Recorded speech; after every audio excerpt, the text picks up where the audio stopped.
Chapter 264. Oh, that's big news. Kathleen actually managed to hold herself back from attacking you. Miles stroked his messy beard, an unconcealable surprise appearing on his face. Because in his impression, the desire which had always been an ambitious woman, especially towards young people with potential and value. She had always followed the principle of killing by mistake rather than letting go. She would use her amazing charm to capture the other party, and then use the chess pieces in her hands according to the need at the crucial moment. Because he had never seen Catherine's true power, Zhang Cheng still couldn't understand why so many people had an indescribable fear and vigilance when mentioning this beautiful woman. It was like this before with Kane, and now it was the same with Miles. Could it be that these old guys have been ruthlessly toyed with by the witch, so it left an indelible psychological shadow? When he thought of the scene of a few old guys kneeling on the ground to lick Catherine's toes, he couldn't help but want to laugh, but he didn't show it on his face. He only raised the corner of his mouth and said in an indifferent tone, "Respected Mr. Councilman, please don't compare me with those idiots who only think with their lower body. Indeed, desire is a powerful force, especially the strong desire of men to possess and conquer women. It has almost run through human history, and several times even led to tragic wars. But this doesn't mean that it can't be controlled, at least for people like me. No matter how beautiful a woman is, knowledge is more tempting." Control desire? Are you sure you're not joking? Young man, the reason why you can say such words must be because you haven't experienced the scene of Catherine releasing all her power. I promise, once you experience it, you'll understand what I mean. Remember, never overestimate your control, or you'll suffer a big loss. Miles warned with the tone of a person who had just come over. No, you're wrong. I never overestimate myself, and I never underestimate the enemy. On the contrary, you seem to be a little too cautious, and could even be said to be weak. The lords of the entire Brooklyn district didn't even wait for you to die, and they had already begun to fight against each other. If I were you, I would definitely teach them a lesson at the last moment of my life. I would let everyone understand that there are some authorities that can never be offended. Zhang Cheng retorted without any trace of politeness. Ha ha, he was indeed young and full of vigor. All right, I admit that my mentality is old and I can't be as decisive as I was when I was young. But do you think that everything that's happening right now is my responsibility? Miles laughed and shook his head. His life was about to come to an end, and he had long since disdained to argue about anything. Nor did he care what others thought of him. The only thing he wanted to do was to deal with the matters after his death. Is there someone else stirring up the situation in the dark? Zhang Cheng seemed to have thought of something and subconsciously frowned. As an intruder, he only knew that the lords of Brooklyn were divided into two camps. One of them was led by Catherine, the Witch of Desire, and the other was led by Cassandra, the Daughter of Nature. No one knew why the two of them had a grudge against each other and why they had to kill each other. Miles understood the confusion in Zhang Cheng's eyes. He explained calmly, "Of course there's someone stirring up the situation. Long before I became a senator, there was a legend about blood and revenge in New York. Take a guess. Who's the protagonist of this legend?" "Who?" Zhang Cheng had a curious expression on his face. Miles took a deep breath, as if he was immersed in some kind of memory. He explained in a deep voice, "Her name is Saroma, and she's one of the first witches to set foot on the New World with the Dutch. In 1614, as an exile, she established the embryonic form of the North American Parliament on this land. It was said that everything was so beautiful at the beginning. Many of the underground world residents who fled from Europe joined in one after another. They even had friendly cooperation with the local Native American priests. But later, due to unknown reasons, a fierce conflict broke out between the European colonists and the Native Americans. The underground world residents who were hidden among the ordinary people also involuntarily participated in it. Some of them thought that they should use their power to eliminate the Native Americans and let the Europeans become the masters of this land. There were also people who thought that they should eliminate the misunderstanding between each other and restore the situation of non-aggression. Unfortunately, Saroma belonged to the latter. Due to the racial superiority and colonial ideology that swept across Europe at that time, very few people were willing to support her. Most of them were more willing to support the war with the Native Americans. As a result, an ambitious person saw the opportunity to seize power and secretly planned a perfect murder. He killed all the people who supported peace, including Seroma. Then, he resolutely launched a war with the Native Americans that lasted hundreds of years. This ambitious person was none other than the second leader of the North American Parliament, Rudolph Marcus, who was known as the Scythe of Death. To this day, his descendants still held a very important position in the Parliament. Of course, you might ask, what did this story of conspiracy and betrayal have to do with blood and revenge? The answer was very simple. Before Seroma died, she used her last ability to make a vicious curse. The content was that her descendants would come back one day and launch a terrible revenge against the original betrayer. Any descendants who had participated in the murder plot would die a painful death in this revenge. About 200 years ago, during the American War of Independence, a woman who claimed to be a descendant of Seroma launched a war in the underground world. No one knew where she had come from, nor did they know where she had recruited so many powerful subordinates. In short, in that war, the Parliament had lost more than half of its lords and counselors. It was not easy for them to suppress the rebellion, but at the same time, they had suffered a great loss. However, before she died, she also made a vicious oath that it would not be long before Seroma's descendants would rise again until the curse was completed. For so many years, the Parliament had never given up on tracking the whereabouts of Seroma's descendants. But in the end, they found nothing. Just a few months ago, I suddenly received an anonymous letter with only one sentence on it. The revenge of blood has begun. So, you think that the chaos in Brooklyn is not because you are about to die, but because Seroma's descendants have returned? Zhang Cheng asked with glowing eyes. No one was more eager to usher in a war and massacre than him. After all, the more chaotic the situation was, the more he could spy on the depths of the underground world, and more knowledge and power he could gain from it. Chapter 265. Interesting, very interesting. If I'm not wrong, you haven't told the council about this, right? Zhang Cheng asked with a faint smile. Obviously, he could tell from the old man's ambiguous attitude that the old man was using a concealment method to not offend anyone. Miles didn't try to deny anything and answered seriously, "Yes. Why should I tell the council about this? They can't extend my life, and they can't protect my family. If I tell them about this, Seroma's descendants won't let my family go. So, I'll let the chaos in Brooklyn happen. Now, do you understand what the real danger is?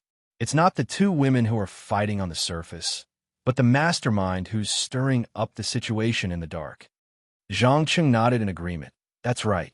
This matter doesn't benefit you at all, but it's different for me. I believe that the council will reward me handsomely for providing such important information to them. But I still don't understand why you chose me. As the saying goes, one who is unaccountably solicitous is hiding evil intentions." He didn't believe in the *T of feeling like old friends at first sight or appreciating talent. If a stranger suddenly gave you unimaginable benefits, then there must be a hidden conspiracy behind it. It's simple. I want to make a deal with you, a secret deal that only the two of us know. After saying that, Miles used his bony arms to force himself to sit up. "What's the deal?" Zhang Cheng narrowed his eyes and cautiously probed. "The deal is that I'll give you everything related to magic, including books, notes, laboratories, raw materials, and so on. What you have to do is to ensure the safety of my family. Of course, to ensure that you'll keep your promise after my death, we'll have to sign a blood letter with the effect of a contract. Violators will be severely punished. How about it? Do you agree?" The old man trembled as he took out a yellowed parchment scroll from the cabinet next to the bed. The back of such a scroll was densely engraved with dark red lines that resembled capillaries. Every time a light swept over it, it would emit a faint black smoke. At a glance, one could tell that it was an evil thing.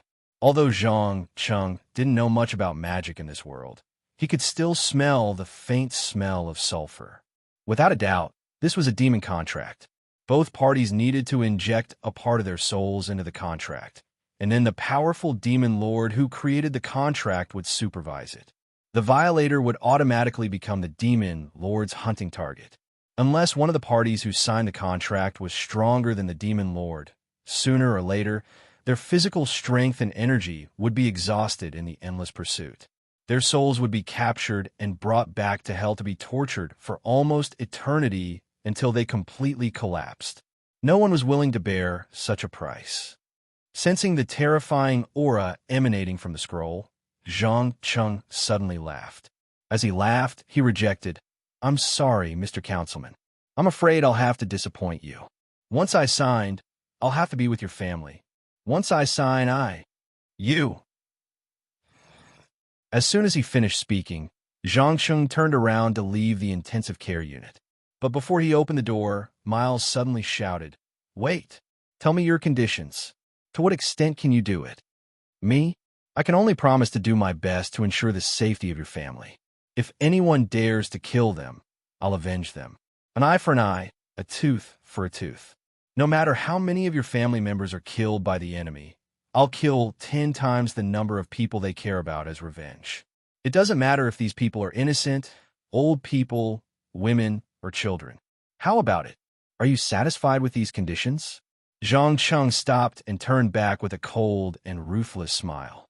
"Revenge." Miles lowered his head and pondered for a moment before nodding. "Okay, I agree to your conditions. But I have to add one more condition. If one day you master the ultimate power of alchemy, resurrecting the dead, you have to resurrect me once." "Resurrecting the dead?" Zhang Cheng raised his eyebrows in surprise. When he was in the Song of Ice and Fire world, he had spied on the resurrection ritual mastered by the priests of Arhalo. But later, he found that this so-called resurrection had extremely strict restrictions. First of all, the corpse had to be well preserved, especially the brain. There couldn't be any damage. Second, the time of death couldn't be more than 3 days, and the corpse couldn't rot in maggots. Otherwise, the ritual would fail. Finally, and most importantly, the soul of the dead had to be near the corpse. Strictly speaking, this couldn't be considered resurrecting the dead. It could only be regarded as re-injecting the soul into the body and then repairing the damaged organs, blood vessels, and muscles. If the resurrected person reached the end of their lifespan and their physiological system could no longer function, then even if they were resurrected, they would die instantly. True resurrection should be able to reconstruct the body as long as the soul and consciousness of the dead hadn't dissipated. It didn't matter if the corpse existed or not. Obviously, the resurrection of the old man wasn't a low-level fake, but a true rebirth and resurrection. According to Zhang Cheng's current knowledge and power, he was far from being able to come into contact with such profound and complicated magic. Yes, resurrection of the dead. But don't worry, I know how difficult it is to resurrect the dead, so I didn't give you a specific time limit. You just have to promise to fulfill your promise when you have the ability. Oh, right, this alchemy stone is the most precious and valuable thing I've ever made in my life. It can help you complete the transformation between matter and energy better. Now that I'm about to die, I'll give it to you as a gift. After saying this, the old man reluctantly took off a silver ring from his finger. The ring was inlaid with a very inconspicuous purple gem at first glance, but upon closer inspection, it gave off a soul-stirring feeling. In particular, the dense clusters of moving light spots inside seemed to be revealing some kind of unknown mystery. Zhang Cheng took the ring to the window and raised it up to the sun. He instantly fell into the illusion of being in the deep universe. The light spots were like countless stars, emitting a myriad of colors under the sunlight. No words could describe the shock in his heart at this moment. Seeing the other party's reaction, Miles's face showed a proud expression. He then spread out the scroll and said with a slightly tired voice, "Young wizard, can we start signing the contract now?" "Of course. It's my pleasure, Mr. Councilman." Zhang Cheng put away the alchemy stone and bowed with one hand on his chest. Just like that, an unknown contract was signed in the intensive care unit of Columbia and Cornell Presbyterian Hospital in New York. Chapter 266. With a bright fire, the signed demon contract began to burn rapidly and finally turned into wisps of black smoke that dissipated in the air, leaving not even a trace of ash. At the same time, a triangular red mark slowly appeared on the back of the left hand of the two who had signed the contract. After a while, it disappeared. However, Zhang Cheng, who was extremely sensitive to energy, could feel that there was an external evil force firmly attached to his body like gangrene.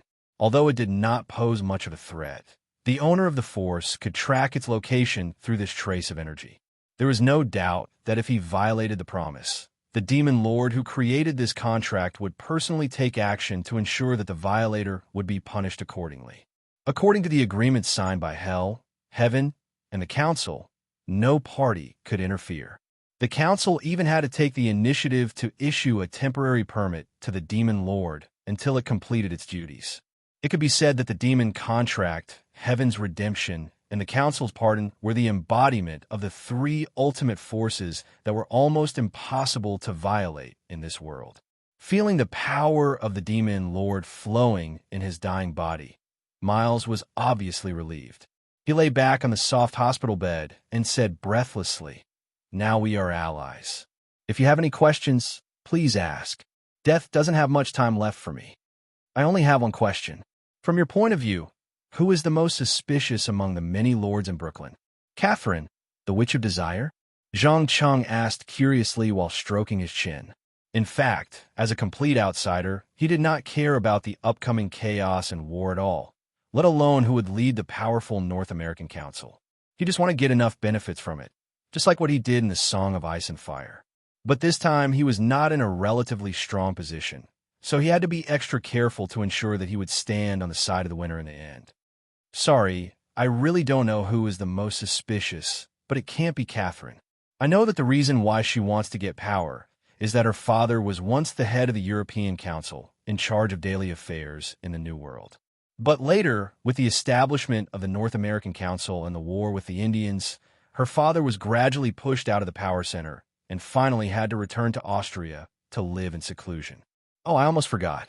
When I was a counselor, I secretly searched for information about the feudal lords around New York, including their abilities, personalities, and hobbies. I'll get Francis to bring you there later."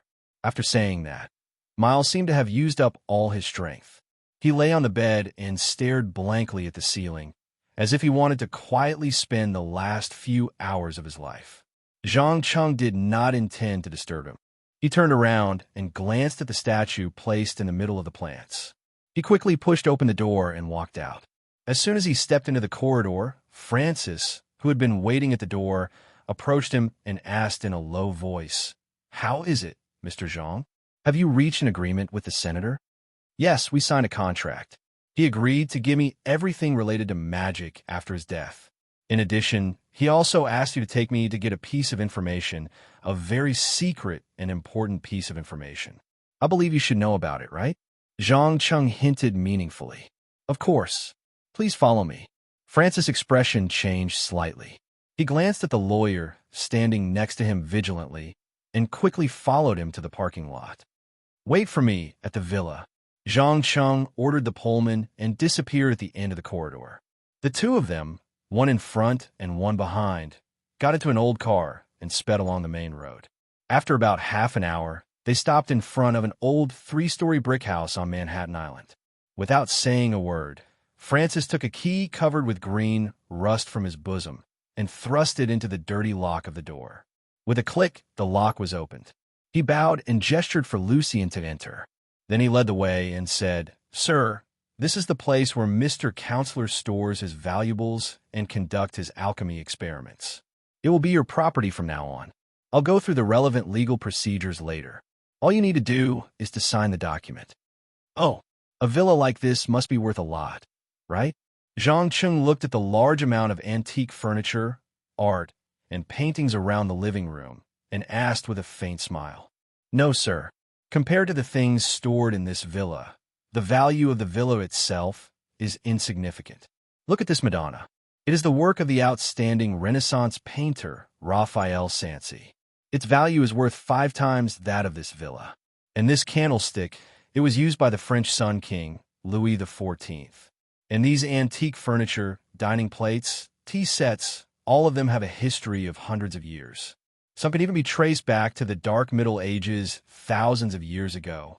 Francis was undoubtedly very emotional about the things in this house. He talked nonstop about the origin of each item and the story behind it. Under his guidance, the two of them unknowingly came to the study on the far right of the second floor. Just as Zhang Cheng was attracted by the various books on the bookshelf, the old man suddenly raised his hand and motioned for him to stop. He then bowed to the monster-shaped stone statue standing at the door of the room. "Guardian, the master asked me to bring this gentleman to pick up an item." "Permission granted." The sapphire inlaid in the statue's eyes flashed with a light, and a low, buzzing sound was heard. "Also, this gentleman will be the new master of this house. You have to obey his orders as if you are the master," Francis continued to add. "Please show proof. Otherwise, I will reject your request." The statue suddenly moved and raised its head to stare at Zhang Cheng. Those sharp teeth and claws all proved that it had a very strong combat power. It could dismember an ordinary person in a few seconds. Zhang Cheng naturally could not ignore such a blatant threat. He immediately took 2 steps back and prepared to fight. But before he could take action, Francis immediately reminded him, "Sir, please show me the alchemy stone that the master gave you." "Alchemy stone?" Zhang Cheng was slightly stunned. He took out the ring that was emitting a strange light from his pocket.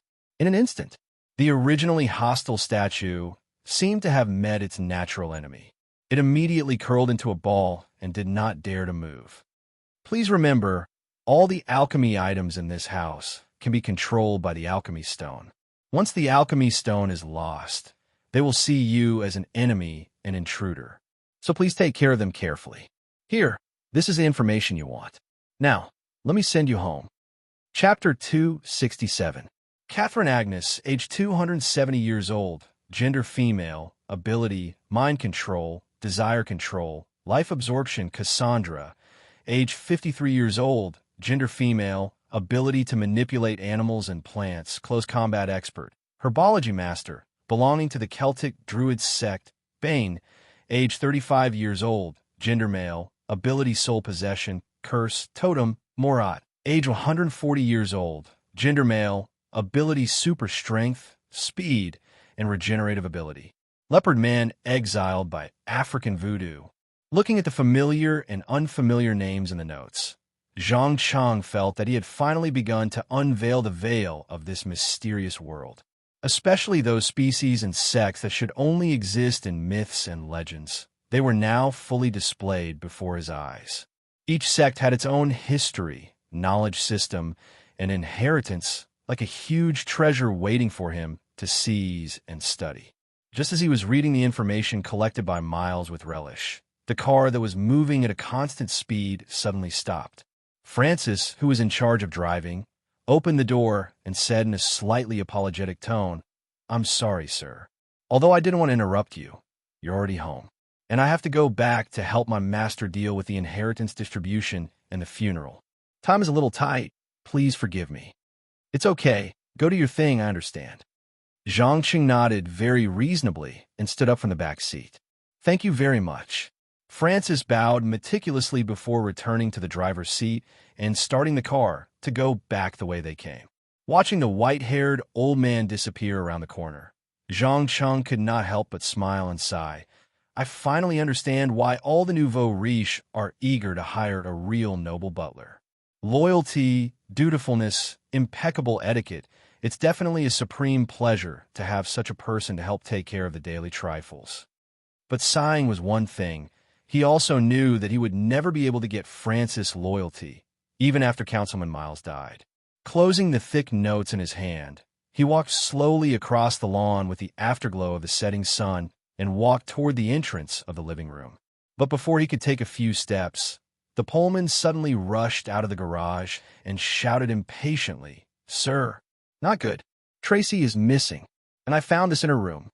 As he spoke, he handed over a stack of messy scribbles. Zhang Cheng took it and skimmed through it. His face immediately turned ugly. "Damn it, I was too careless. That guy actually hypnotized Tracy right under my nose. What was drawn on the paper was none other than the various misfortunes and sufferings that the girl had encountered since she was young. By stimulating the suffering hidden in the depths of one's consciousness, demon worshippers could make people despair and go to extremes, causing them to do some crazy things or even commit suicide to end their lives. He absolutely could not tolerate a mere small fish eating the bait that he had carefully prepared, so he inadvertently released a naked killing intent. Back in the Song of Ice and Fire world, he had personally orchestrated the deaths of tens of thousands of lives.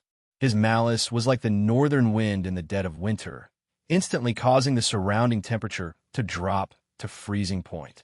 The birds and small animals, which had always been very sensitive, seemed to have discovered their natural enemy and immediately fled into the distance. The Pullman standing next to him felt all the hair on his body stand up, and he could not help but start to tremble. Although he was considered to have seen a lot in the underground world, he had never experienced such an imposing aura. It was as if he would be crushed and killed immediately if he moved even a little. Suppressing the fear in his heart, the lawyer mustered up his courage and suggested, "Your Excellency, I don't think it's the time to get angry. You'd better go to the restaurant where Tracy works and ask her colleagues where Richard Phil will take her. Perhaps we can still stop the sacrificial ceremony in time. Here, this is the car key. You drive." Zhang Qing took a deep breath and threw the car key in his pocket over. According to the original plan, he had planned to prepare the relevant experimental tools first before capturing this audacious demon worshipper. But what he did not expect was that the other party would still dare to take the risk to kidnap Tracy after seeing the power he possessed. There was no nonsense. The Pullman directly chose the fastest sports car, completely ignoring the traffic rules and speed limit, and swept across the road at an extremely fast speed. He was indifferent even when the police siren sounded behind him, because he understood that the police behind him might be a little troublesome to deal with. But compared to the murderous master beside him, the degree of danger was not at all on the same level.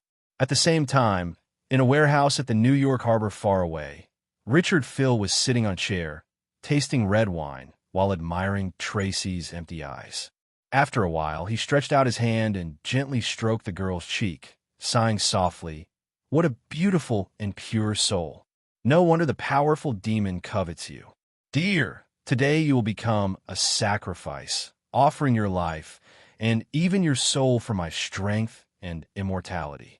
Just as he finished speaking, a person in a red cloak suddenly rushed in and shouted in panic, "Quick! Run! We are under attack." "What?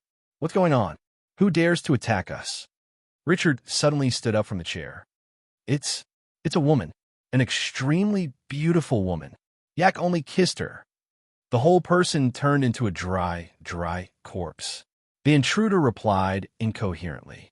But before he could explain the ins and outs of the matter clearly, a black shadow immediately caught up, hugged the unlucky guy from behind, and kissed his lips. The next second, his body began to age, dry up, and finally turned into a mummy-like state. After the corpse had completely lost its moisture, the black shadow raised her head and let out a moan that was enough to make a man's blood boil. "Ah, this feeling is really great. Maybe I should take him to bed first and enjoy him before eating him. Forget it. I'm too hungry now. Let's fill my stomach first." Accompanied by the crisp sound of high heels stepping on the ground, she finally left the cover of the shadow, revealing her true appearance. Golden hair like the sun, a body with almost perfect proportions, and a face so beautiful that it made people breathless. She was like Helen in ancient Greek mythology who caused a Trojan War. Every move of hers tugged at the nerves of men. Chapter 268. Sensing the scent of raging hormones in the air, the woman raised the corner of her mouth slightly. She sucked on her right index finger and said softly, "My little cutie, what are you waiting for? Come here quickly. I promise to let you experience extreme pleasure. Get out of my way. Who are you? Don't you know the consequences of attacking us?" Richard roared loudly, his breathing rapid. He could not describe his current state at all. It was as if there was a flame called desire burning in his heart that could break through his little remaining rationality at any time and completely transform into a beast. Even the demon blood flowing in his body could not stop this. Consequences is a mere underground cult that worships demons worthy of talking to me about consequences. Perhaps it's because I've been away for too long, but the New York underground world has forgotten my name. It doesn't matter. Soon, everyone will know that Patty the Banshee is back. As the last word fell, a silver light flashed in the eyes of the woman, exuding astonishing charm, and then she hooked her finger slightly. Richard immediately felt his body lose control and began to move forward slowly. In order to prevent himself from ending up like his companions, he did not hesitate to activate the demon blood flowing in his veins. In the blink of an eye, he turned from a young and handsome white man into a monster over 3 meters tall, with horns on his head, a tail behind his butt, and skin covered with abscesses and hard sarcomas. Although his face still vaguely retained the features of a human, whether it was his sharp claws, his mouth full of fangs, or the acidic saliva dripping on the ground, all of them proved the fact that he had been eroded by the demon blood. Perhaps the change in his appearance brought him some extra confidence, or perhaps his worship of demons exceeded his rationality. In short, when Richard found that his body was no longer affected by external forces, he immediately opened his mouth and roared, "I don't care who you are. I don't care how famous you are in the New York underground world. You've offended the wrong person today. I'll prepare a special sacrificial ceremony for you. During this ceremony, I'll repeatedly rape you until the demon king of lust, Asmodeus, appears to harvest your soul." "Oh, is that so? I hope you can do as you say. You should know that a man who only knows how to talk is not liked by women." The beautiful woman who called herself Patty the Banshee smiled provocatively. Laugh while you still can." Richard clearly didn't intend to continue talking nonsense. He broke away from Trace, who was blocking in front of him, and charged at an extremely fast speed. Since his legs had turned into the knee joints of a feline, they were full of explosive power. In the blink of an eye, he had crossed dozens of meters, waving his claws, trying to pounce on his opponent. TSK, TSK, TSK. Should I describe you as pure and adorable? Or should I call you brainless? Patty curled her lips in disdain and snapped her fingers. "Pa!"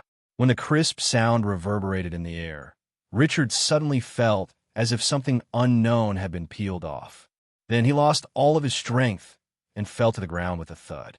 He rolled for 4 to 5 meters before coming to a stop. Before he could figure out what was going on, Patty's 10-inch high heels stepped on his chest. As expected, the sharp silver metal heels easily pierced through his skin and muscles, piercing deep into the gaps between his ribs. They might have even injured his fragile lungs. "Ah!" The intense pain made Richard scream like a pig being slaughtered. At the same time, he struggled desperately, trying to move the foot wrapped in black stockings away from his body. But regrettably, for some reason, he could not exert any strength at all. Usually, he could easily lift up half a ton of strong arms, but now, even the slightest movement was abnormally weak and sore, as if he had lost all his strength. "My little cutie, don't struggle. The more you struggle, the more pain you'll feel. There's a good saying, since life is short, why not enjoy it while it lasts? Even if this short happiness brings death, it's just like the countless drug addicts who clearly know the dangers of drugs but still choose to continue to immerse themselves in it." After saying that, Patty bent down, dipped her finger into the blood that kept gushing out, and put it into her mouth to suck. Her face was full of enjoyment. Just as she was about to immediately eat this most nutritious captive, she suddenly felt danger. She quickly took a few steps back, trying to figure out where the threat came from. The next second, boom, a fireball strong enough to melt steel flew in through the window of the warehouse, accurately hitting the unlucky Richard. He was like a tattered rag doll, first lifted into the air by the terrifying shockwave, then slammed heavily onto the shelf. If it weren't for the strong vitality and fire resistance bestowed by the Hell bloodline, he would have died instantly when the fireball hit him. Without much time to think, Richard realized that the situation was out of his control. Without another word, he covered his bleeding chest and ran straight to the back door of the warehouse. But what he didn't expect was that after taking only 2 or 3 steps, an ice arrow that emitted a bone-piercing chill pierced through him from behind. And after piercing through his body, the ice arrow shattered into countless fragments. Not only did it cause terrifying secondary damage, but it also injured his nerves, forcing him to stand still for a few seconds. Looking at Richard's miserable state, Patty raised her eyebrows in surprise and whistled. "Wow, amazing frost and fire spells. My dear, it seems like you've provoked someone you shouldn't have." Due to his nerves being frozen, Richard could not speak, nor could he make any expression or move. He could only watch as 2 new figures appeared closer and closer to him. Needless to say, these 2 sudden intruders were none other than Zhang Cheng and the Pullman, who had just rushed over from more than 10 kilometers away. Especially the former, his whole body emitted an undisguised, murderous aura. Every step he took would leave a white footprint on the ground. That was the result of the steam being affected by the overflowing magical energy. At the same time, it also proved that the owner was not in a good mood. At least, the Pullman chose to maintain a relatively safe distance to avoid the terrible anger on his head. In contrast, Patty was much more courageous. Not only did she not choose to avoid, but she also took the initiative to tease, "Hey, handsome guy with black hair and black eyes. Can you tell me your name? Of course, it would be better if you could leave your contact number and address. I like strong and handsome men the most. I guarantee that I can let you experience the joy of being a man. Scram, if you don't want to die." Chapter 269. Are you threatening me? Patty seemed to feel that she was being provoked. She narrowed her eyes and revealed a dangerous smile. Threatening? No, ma'am. I am merely stating a fact that is likely to happen. In addition, I sincerely suggest that you don't test my patience at this time. I'm in a very bad mood right now because an annoying little fish stole the bait that I carefully prepared to catch the big fish when I wasn't paying attention. Think about it. If it were you, how would you react? Zhang Cheng asked with a cold smile. Not only did he not back down because of the hostile attitude of the other party, but he also took the initiative to step forward and release the surging magical energy in his body without any restraint. Maybe it was because he had been suppressed in this world for too long, or maybe it was because he had been tricked by someone who was far weaker than him. In short, he was eager to find an unlucky person to vent his anger, whether it was Richard or some woman of unknown origin. Patty undoubtedly noticed this and decisively stepped aside. At the same time, she made a gesture of invitation. Of course, I understand how you feel. But remember, you owe me a favor today. You'll have to pay it back in the future. Thank you very much. I promise you won't regret the choice you made today. Zhang Cheng nodded slightly and walked straight to the place where Richard fell.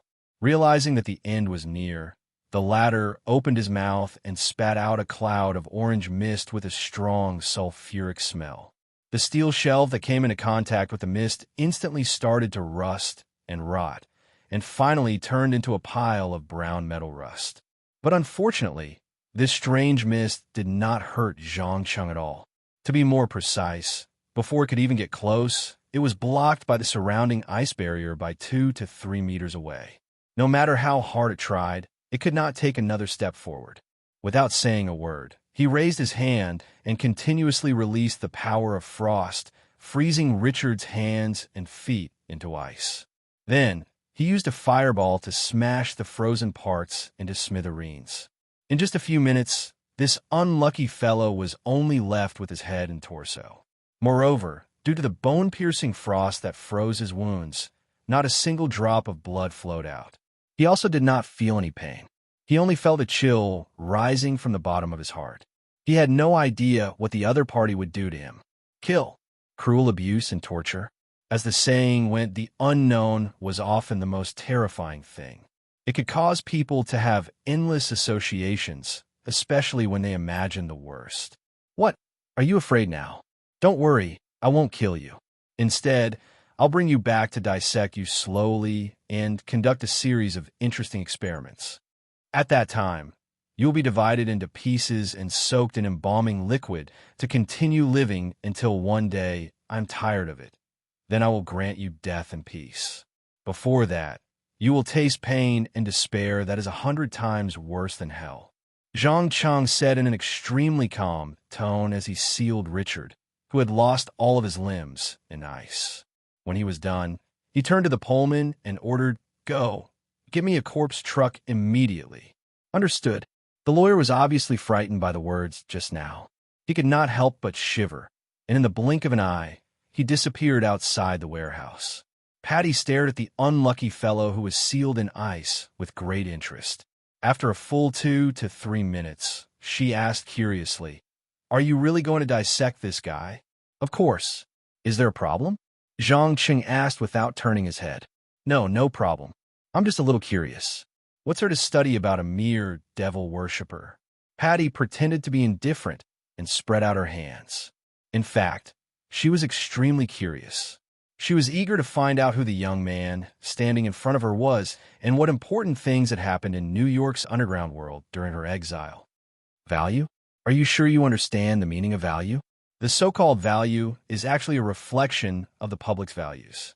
Just like for those ordinary people living in New York, nothing could reflect their value more than earning a lot of money. Even wealth was once the standard to measure social status, morality, and influence. But what about the residents of the underground world? Although money can affect a part of it, those who truly pursue knowledge and power, who would care about a small piece of paper with Franklin's face printed on it? By the same logic, the devil worshipper who is worthless in your eyes is indeed a precious research material in my eyes, because I can get some data from him and confirm some of my conjectures. After saying that, Zhang Qing no longer paid attention to this beautiful and dangerous woman. He picked up the remaining half bottle of red wine on the table and poured it all over the muddle-headed Tracy's head. As the dark red liquid flowed down her cheeks and into her mouth, the girl suddenly quivered. Then she began to inhale and vomit. Smelling the pungent stench in the air, Patty quickly pinched her nose and took a few steps back.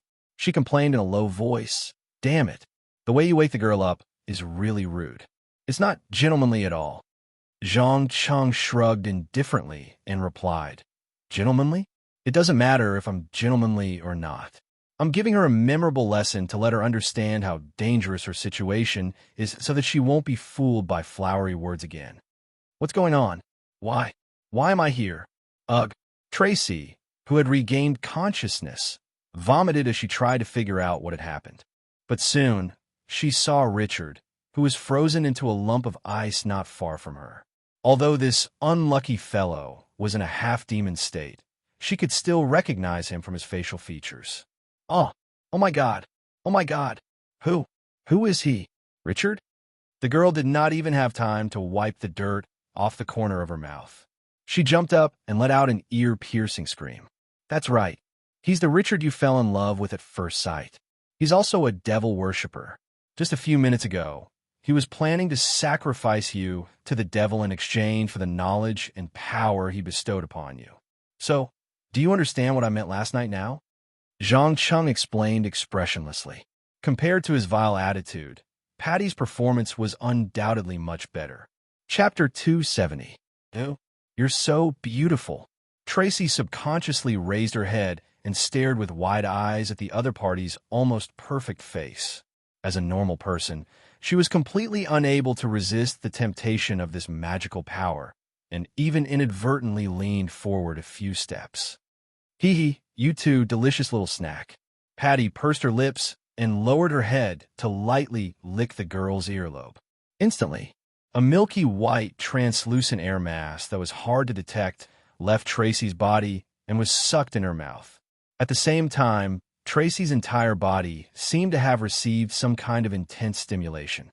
Her pupils suddenly contracted and enlarged, and she continuously let out excited screams. Her two hands were tightly clenched into fists, and an abnormal red color appeared on her face. Seeing this scene, Zhang Cheng couldn't help but frown and warned in a low voice, "Enough. Stay away from my bait." If you dare to extract even a little bit from her, I will treat you as an enemy. Relax, I only tasted a little dessert after dinner. It won't affect her in any way. Can't you see that she's enjoying a pleasure she's never experienced before? Patty flirtatiously rolled her eyes and gently let go of the still, trembling girl. Stepping on her blood-stained high heels, she quickly disappeared into the chaotic warehouse at the docks. Looking at her seductive back, a strange look flashed through Zhang Cheng's eyes. He used a voice that only he could hear to mutter to himself, absorbing energy and life force, and giving the victim intense physiological urges. Interesting ability. Looks like she should be that famous succubus Patty. I just don't know who's better, compared to Catherine's desire to control. Tracy finally ended her 1-minute-long state of being in front of her just as her voice fell. She supported herself on the shelf next to her and barely managed to stand. When reason once again took control of her brain, she began to realize what had just happened. Her face was red as she cried incoherently. Damn it! What's wrong with me? I actually felt pleasure from a woman's touch. Is there a problem with my sexual orientation? Idiot. You think she's just an ordinary pretty woman? No, dear Tracy. She's a terrifying monster who can kill people with a raise of her hand. A lustful banshee who can make you die in extreme pleasure. I'm warning you for the last time. The world you're in is no longer the world of ordinary people. Everything you come into contact with is filled with danger. Any carelessness will lead to consequences worse than death. I can't protect you for the rest of your life. If you don't want to die without knowing why, you'd better adapt to your new environment from now on. Learn how to get along with all kinds of dangerous people. At the very least, you'll have enough strength to protect yourself. Otherwise, I guarantee that what happened today will happen again and again. Here, take it and wipe it. Some of the dirt is about to flow down. After saying that, Zhang Cheng took out a tissue from his pocket and handed it over. Tracy followed his playful gaze and subconsciously glanced down. He immediately grabbed the tissue and ran to the corner of the warehouse. As he ran, he gritted his teeth and cursed, "Bastard! You're a bastard and a pervert." Pervert? I really don't know if I'm the pervert, or your performance just now was more perverted. Zhang Cheng deliberately put on an innocent look and shrugged his shoulders. Shut up. Don't talk about it anymore. The angry Tracy knew he was in the wrong and decisively ended the topic. About 5 to 6 minutes later, when the girl finished cleaning up the unknown liquid around her thigh, Richard, who was frozen in ice, was gone. To be precise, all the corpses and traces of battle on the ground had been cleaned up as if nothing had happened. Without asking, it was obvious that the cleaners had just come and wiped away everything that could possibly expose the existence of the underground world. The Pullman narrowed his eyes and stared at the bewildered Tracy. He meaningfully suggested, "Sir, since the bait has been targeted by the devil worshippers, why don't you find a chance to lure them out and get rid of them in one fell swoop? You must know that the Council has always hated these people. If you can severely injure them, not only will you receive a valuable reward, but you will also receive the attention and appreciation of the higher-ups. Lure them out and get rid of them in one fell swoop? Are you sure you're not joking? My enemy is the devil who calls himself Borun, not the entire forces of hell."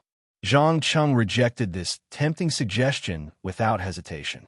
Before he completely understood the mysterious world hidden under the water, he was not prepared to act rashly, let alone provoke a huge force that was countless times stronger than himself for petty benefits.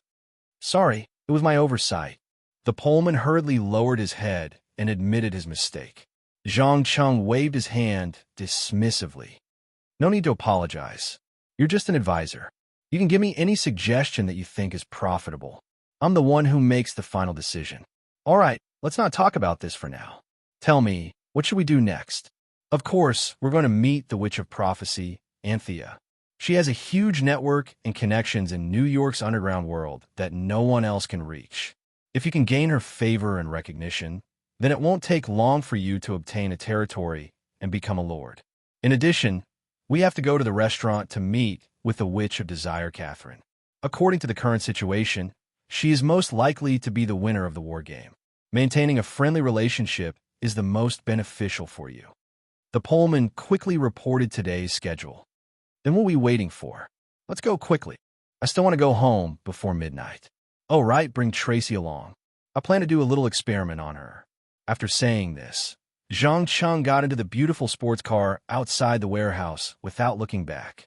He had a premonition that something interesting would happen in the next meeting. As you wish, Your Excellency. The Pullman placed one hand on his chest and bowed. Also, please give me a little time. I still need to deal with the annoying police. After all, when we came here, we consecutively violated a dozen federal felonies, such as speeding, driving on the wrong side of the road, arrest, etc. If we don't clean this up, it will be very troublesome in the future. Got it. Go and come back quickly. Zhang Cheng undoubtedly also noticed the police cars that were rapidly approaching in the distance. He lightly waved his hand. If it was before, he would be very nervous seeing so many police cars. But now, he only felt that they were annoying flies that did not pose any threat at all. As long as the Pullman used his ability to modify and delete memories, these guys would turn around and leave in at most 10 minutes. In fact, the development of the situation was similar to what Zhang Cheng expected. In less than 5 minutes, the lawyer settled everything and drove away. Chapter 271. At night, in the underground bar of Catherine's Kiss restaurant, countless pairs of eyes were focused on the beautiful woman sitting at the bar, drinking alone. She was so beautiful and alluring that even the vampire could feel his heart, which had been wrapped in darkness and coldness, begin to beat again. His fiery lust quickly rose.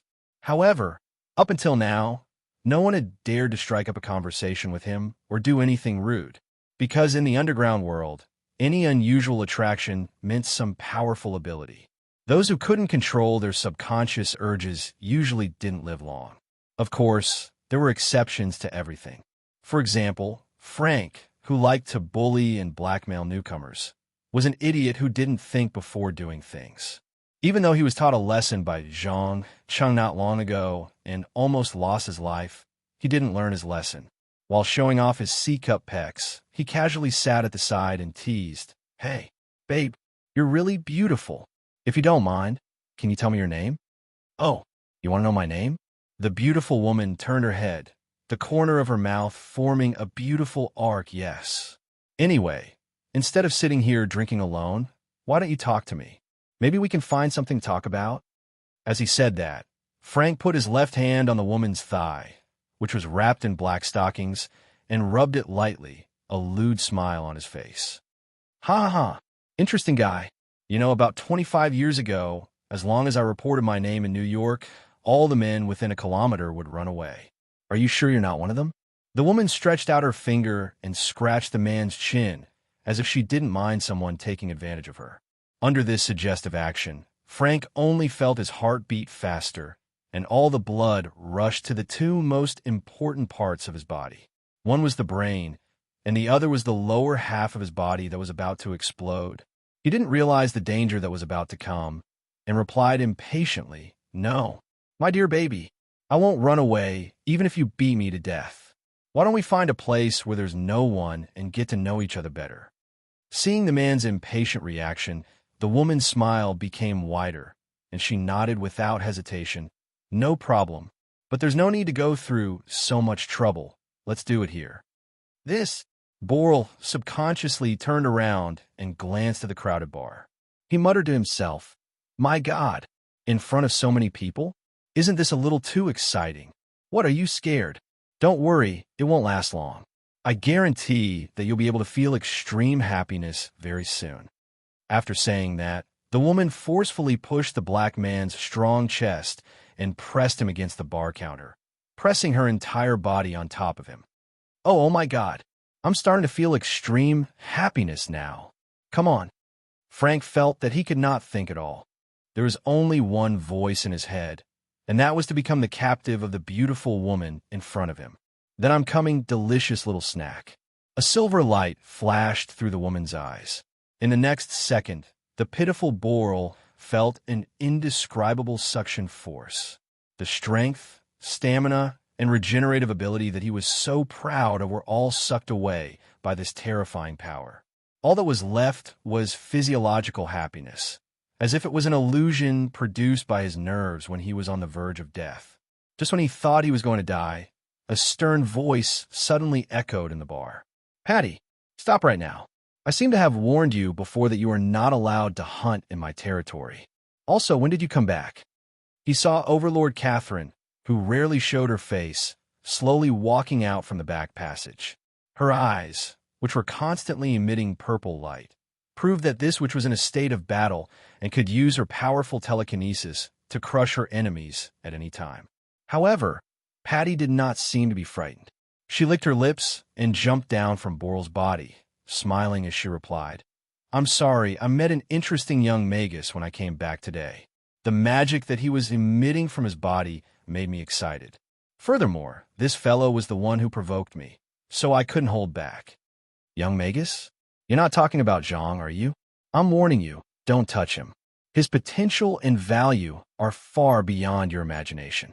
Catherine warned with a serious expression. "Touch him?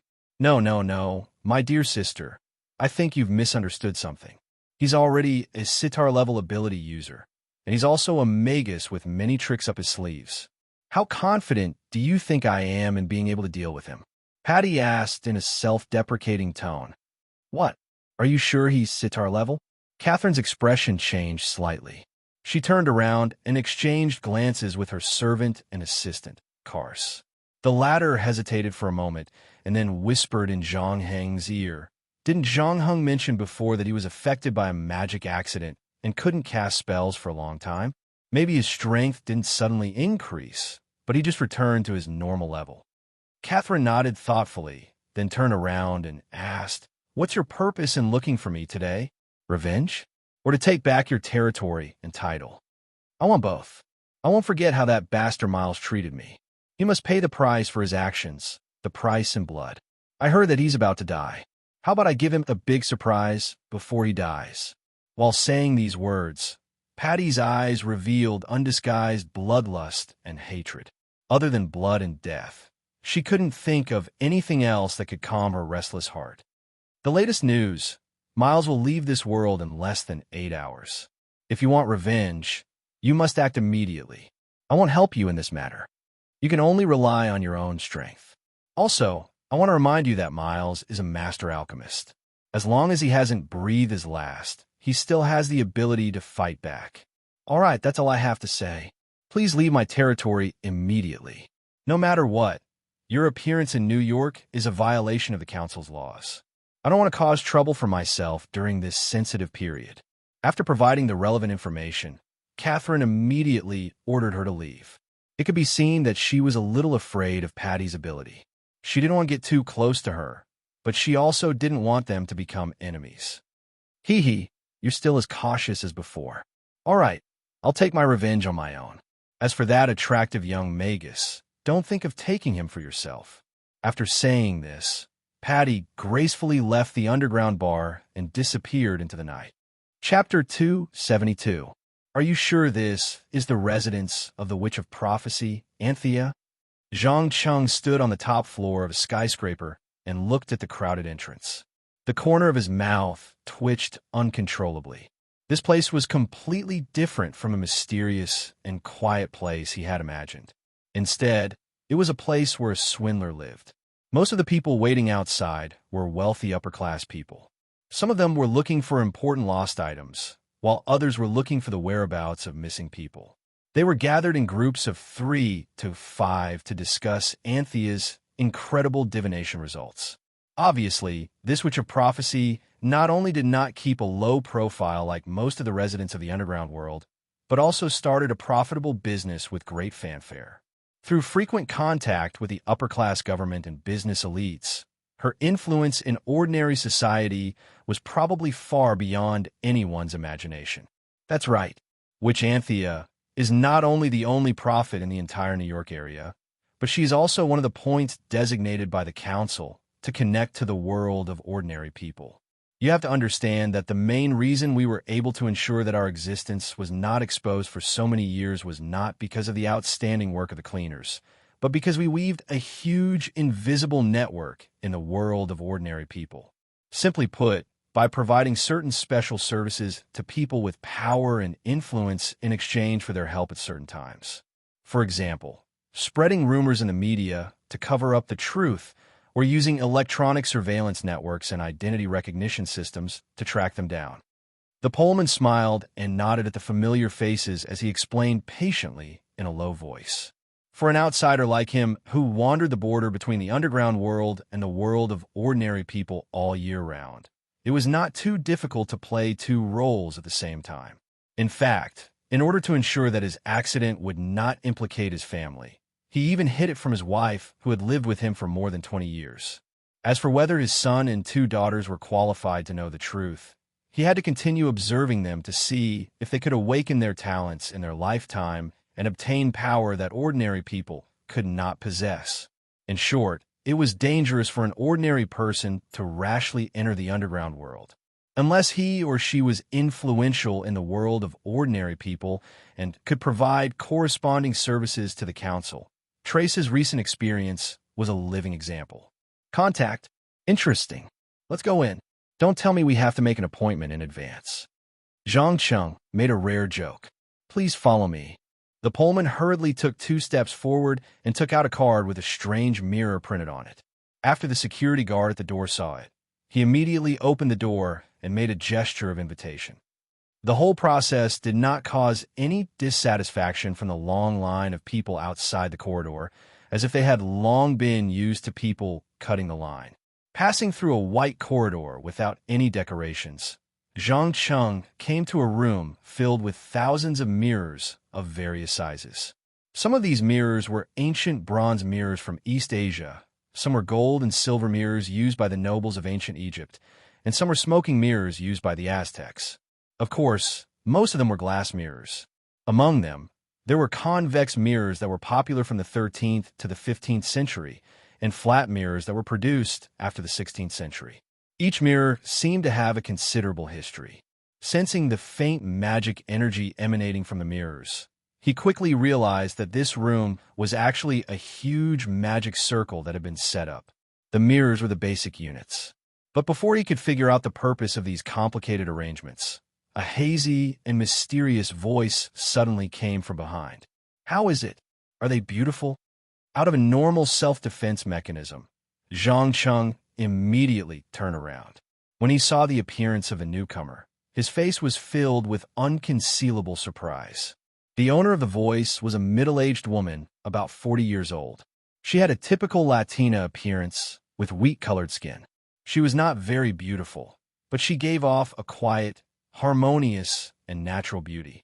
Most importantly, of her 2 eyes, one was a normal black, while the other had no pupil at all, leaving only a horrifying white eyeball. You are Lady Anthea, the Witch of Prophecy? Zhang Cheng asked uncertainly. You are the young wizard that suddenly appeared in New York recently? The woman smiled and asked back, Ha ha, nice to meet you, madam. Nice to meet you too. Interesting young man. The two looked at each other for a few seconds, and then burst into laughter at the same time.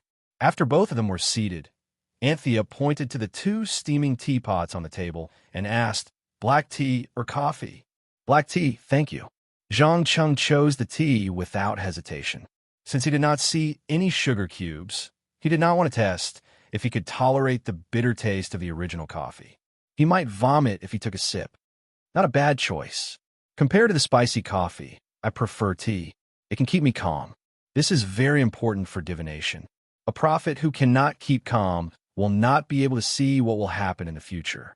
Anthea picked up the teapot and poured 4 cups of tea. She kept 1 cup for herself and pushed the rest to the 3 guests. Zhang Cheng took a small sip, then put down the teacup and put a sealed test tube that was emitting a faint yellow light on the table. Anthea moved her normal eye, and while drinking the tea, she asked without looking up, What is this? Is this a new potion that you made? Yes, it's the enhanced version of the wisdom potion. Due to the limited ingredients and the complicated process, I've only made 3 bottles so far, and this is one of them. Please don't say anything first, drink it, and feel its powerful effects. Then we'll talk about the conditions. In fact, the potion that Zhang Chang took out was none other than the Greater Intelligence Potion. In the game, it could provide players with up to 25 points of intelligence, but due to the conflict with arcane wisdom, very few people were interested in it. However, in reality, the two were completely different systems. One was an alchemy potion, and the other was a continuous buff spell. Every Dalaran mage yearned to drink a bottle of the Greater Intelligence Potion when they were engaged in their studies and research, and he was no exception. These 3 bottles were not made by Zhang Chang himself, but were bought at a high price. Today, he planned to use this as a stepping stone to open the door to power and power. Since you're so confident, I'll try it first. Anthea did not waste any time, and directly pulled out the cork and drank the yellow-green liquid in one gulp. In less than half a minute, she suddenly felt a magical power surge into her brain. Chapter 273. This feeling unbelievable. Anthea stood up and opened her arms as if she wanted to embrace the world again. Perhaps in the eyes of ordinary people, this kind of magnification of senses and thoughts was just a strong stimulation that could not be described with words. Some drug addicts would even think that they were high again. But for her, she could feel the passage of time more clearly, as well as the traces left behind by time on some things. Through these traces, she could use the power of magic to peek into the past and predict the future. Every bit of clarity meant a significant increase in accuracy. Its importance was self-evident. Zhang Cheng, who had always scoffed at prophecy spells, naturally did not understand the state of the witch at the moment. With a smile, he took out the other 2 bottles and put them on the table. "Madam, I think you've already experienced its effect. Now we can talk about the terms. Apart from the bottle you just drank, I still have 2 more. Please name your price." Using one as bait and then selling the other 2 at a high price. "You're really a smart and cunning guy. Tell me, what do you want from me?" Anthea returned to her seat, picked up the teacup again, and probed with a smile. Due to the effect of the superior intelligence potion, her brain was operating at an unprecedented speed, and she could easily see through this little trick. "It's very simple. I want 3 things. First, I hope you can support me to become a lord and obtain a rich territory. Second, I want to meet the other members of the New York Council. I believe you can arrange it for me, right? Third, I heard that you know a lot of politicians and business elites. If you don't mind, can you share them with me?" Zhang Cheng put forward his conditions without hesitation. Anthea hesitated for a moment, and after about half a minute, she reluctantly nodded. "Yes, as for the first condition, I can do it, because whether it's power or alchemy that only a few people can master, it's enough to support you to become a lord. After a dozen years of experience, it's not difficult to become a member of the secondary council. The second condition is even simpler. According to convention, when a member dies, the other members will appear at his funeral. You just need to attend Miles's funeral. But there's one last point that I don't quite understand. Do you want to maintain 2 identities like me? You have to know that this isn't an easy task.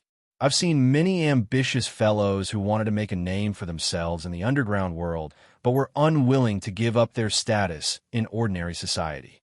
In the end, they messed up on both sides and could only rely on one lie after another to maintain their broken family and kinship. But your identity is fake, so you don't have to worry about this for the time being. As long as you get rid of your nominal mother, you don't have to worry about your family at all. Get rid of it? No. How could you have such a terrible idea? Not only did I have to maintain my identity as an ordinary person, but I also had to maintain this single-parent family, because it was a perfect disguise and also a bait. Think about it. If he acted like he cared a lot about his mother and listened to her words, what would those people who didn't know the truth think? They will think that I care about this family and the so-called kinship. In short, I have something to worry about." At this point, Zhang Cheng deliberately paused with an undisguised, sarcastic expression on his face. Tracy and the Pullman, who were sitting next to him, felt a chill run down their spines. Even with steaming cups of black tea in their hands, they couldn't feel the slightest bit of warmth. In contrast, the experienced and knowledgeable Anthea was much calmer. After putting down the empty teacup in her hand, She looked at the young man sitting opposite her with interest. After a full minute, she sighed softly. Dear Zhang, although we've only met for the first time today, you make me feel a little scared. You know, there are many crazy fellows in this world. Most of them just despise the rules and like to vent and destroy as they please. But there are also a very small number of rational lunatics. They will make careful plans in advance and follow the plan to achieve their crazy goals step by step. In my opinion, the latter is far more dangerous than the former, and you give me the feeling that you belong to the latter. Maybe on the surface, you look normal, rational, and know how to compromise and retreat, but in your subconscious, there's a terrifying monster lurking. Do you think that I'm mentally abnormal? Zhang Cheng frowned subconsciously. No, what I mean is that you've been suppressing certain emotions, and when it erupts, your personality is likely to undergo some unpredictable changes. I personally suggest that it's best for you to find an outlet for yourself. It can be sex, alcohol, or something else. In short, don't strain your nerves too much, or they will snap. With that, Anthea grabbed 2 bottles of potent intelligence potion and carefully placed them into a beautifully carved wooden box. All right, I'll try to relax a little. Thank you for your suggestion. Goodbye, madam. I have to meet another person before midnight today, so I won't continue to waste your precious time. Obviously, this was not the first time Zhang Cheng had heard such a warning. Not long ago, the demonic sword had given similar advice, but he himself did not realize that there was anything wrong with his mental state, so he did not intend to continue arguing. Watching the 3 of them get up and disappear at the end of the corridor, Anthea immediately raised her hand and snapped her fingers. Instantly, a cloud of black smoke appeared out of thin air and slowly converged into a mysterious man in a black cloak. He knelt on one knee and emitted a sharp sound like fingernails scratching on a blackboard. Respected child of prophecy, blessed by time and fate, may I know your orders for summoning me? Go, follow that young sorcerer. If his life is in danger, take action. If not, observe in secret. Remember, don't get into conflict with anyone. I believe that there will be many spies sent by my old friend around him. Anthea propped her chin on her hand and placed her sockless feet on the table as she lazily gave the order. Her eyeball, which was originally white, had now completely turned pure black. Furthermore, it was constantly emitting mysterious energy. Understood. I'll take care of this matter. Please don't forget to prepare the reward, or you know how serious the consequences are. Just as she finished speaking, the man in the black cloak once again turned into a cloud of black smoke and dissipated into the air, leaving not a single trace, as if he had never appeared. At the same time, Anthea's eyes turned from black to white. Chapter 274. Facing the cool sea breeze at night, Zhang Cheng admired the most densely populated and bustling Manhattan Island through the car window. No one knew what was going through his mind. But when the car crossed the bridge and entered Brooklyn, he suddenly turned his head and asked the other 2 people in the car without warning, "Do you think there's something wrong with my mental state?" What? Tracy was obviously stunned and did not know how to answer. Well, I mean, as compared to ordinary people, is my usual reaction a bit extreme or full of violent tendencies? Zhang Cheng explained expressionlessly. Just now on the road, he had been reflecting on his recent behavior and realized that he had unknowingly changed a lot, especially when it came to the relationship between life and death. He had completely broken the traditional moral values that had been formed for more than 20 years. He had begun to look down on ordinary people with a condescending attitude and did not even care about the lives of ordinary people. There was no doubt that this was very abnormal. At least he felt that this change came too quickly and too suddenly. Perhaps it was the side effect of quickly gaining great power, or perhaps it was the strong sense of loneliness and estrangement. In short, the warning of the magic sword and the witch of prophecy, Anthea, finally caught his attention. How should I put it? I think it's okay.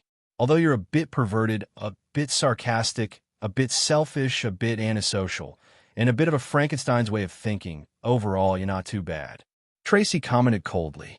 After all, in her opinion, the mysterious young wizard sitting next to her not only saved her life, but also paid for her sister's tragic death. no matter how she looked at it. She had to be grateful and not speak ill of him. Perverted, sarcastic, antisocial, weird way of thinking. All right, so that's how you see me. Zhang Cheng sighed helplessly. He had been praised by countless people for being smart and quick-witted since he was young. He never dreamed that he would leave such an impression on others. Huh, it's just a joke, don't take it to heart. The girl smiled and shrugged. However, Zhang Cheng did not give up. He patted the lawyer who was driving and asked, Pullman, what do you think? The latter pondered for a moment before replying cautiously, Your Excellency, I don't think you should compare yourself with the mental state of an ordinary person. The two are completely incomparable. The reason is simple. You have unparalleled magical power, while they do not. In the underground world, many powerful people often had many eccentricities. For example, Senator Miles liked to raise all kinds of dangerous and poisonous reptiles and then eat them at a certain time. Madame Catherine liked to play with young and handsome men. She would kick them away after she captured their hearts. Which Anthea, on the other hand, liked to collect mirrors. Anyone who dared to break a mirror in front of her would be in for an entire year. In fact, it wasn't just the underground world. Some politicians and tycoons in the world of ordinary people would also have some unknown special hobbies. Without exception, these were all manifestations of their inner desires. But you seem to be deliberately suppressing your desires and making yourself as rational as possible.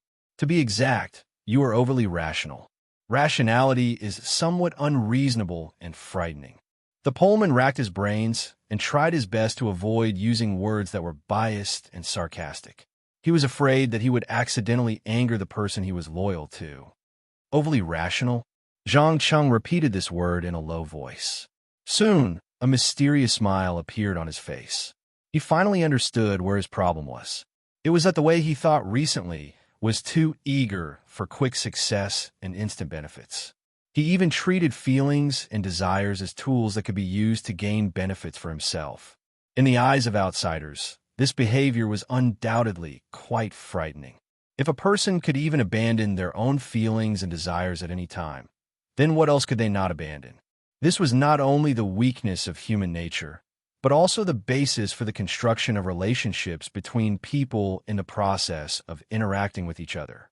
If a person completely dealt with things around him based on interests and completely disregarded the feelings of others, then even if the decision he made was correct and could bring great benefits to the group he was in, he would still be ostracized and isolated.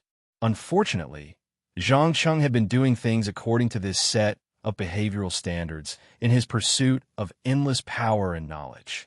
He was inadvertently labeled as a dangerous person by some people. Just as he was thinking about how to reverse this situation, the car suddenly stopped. On the empty road, not far ahead, there was an old man with a walking stick blocking the road. He was none other than Elemental Messenger Cain, who had personally visited not long ago. Sir, what should we do? The Pullman turned around and asked with uncertainty. Relax. Maybe you just want to talk to me. Zhang Qing opened the door and walked out unhurriedly. He smiled and greeted. Good evening, Lord Cain. What can I do for you? Good evening, young wizard. I heard that you met with Councilman Miles a few hours ago, so I wanted to ask about the matter of the medium. How is it? Do you have the ability to create it? Cain did not beat around the bush and directly expressed his purpose of blocking the road. Of course, as long as you need it and can pay the price, I can provide you with sufficient supply at any time.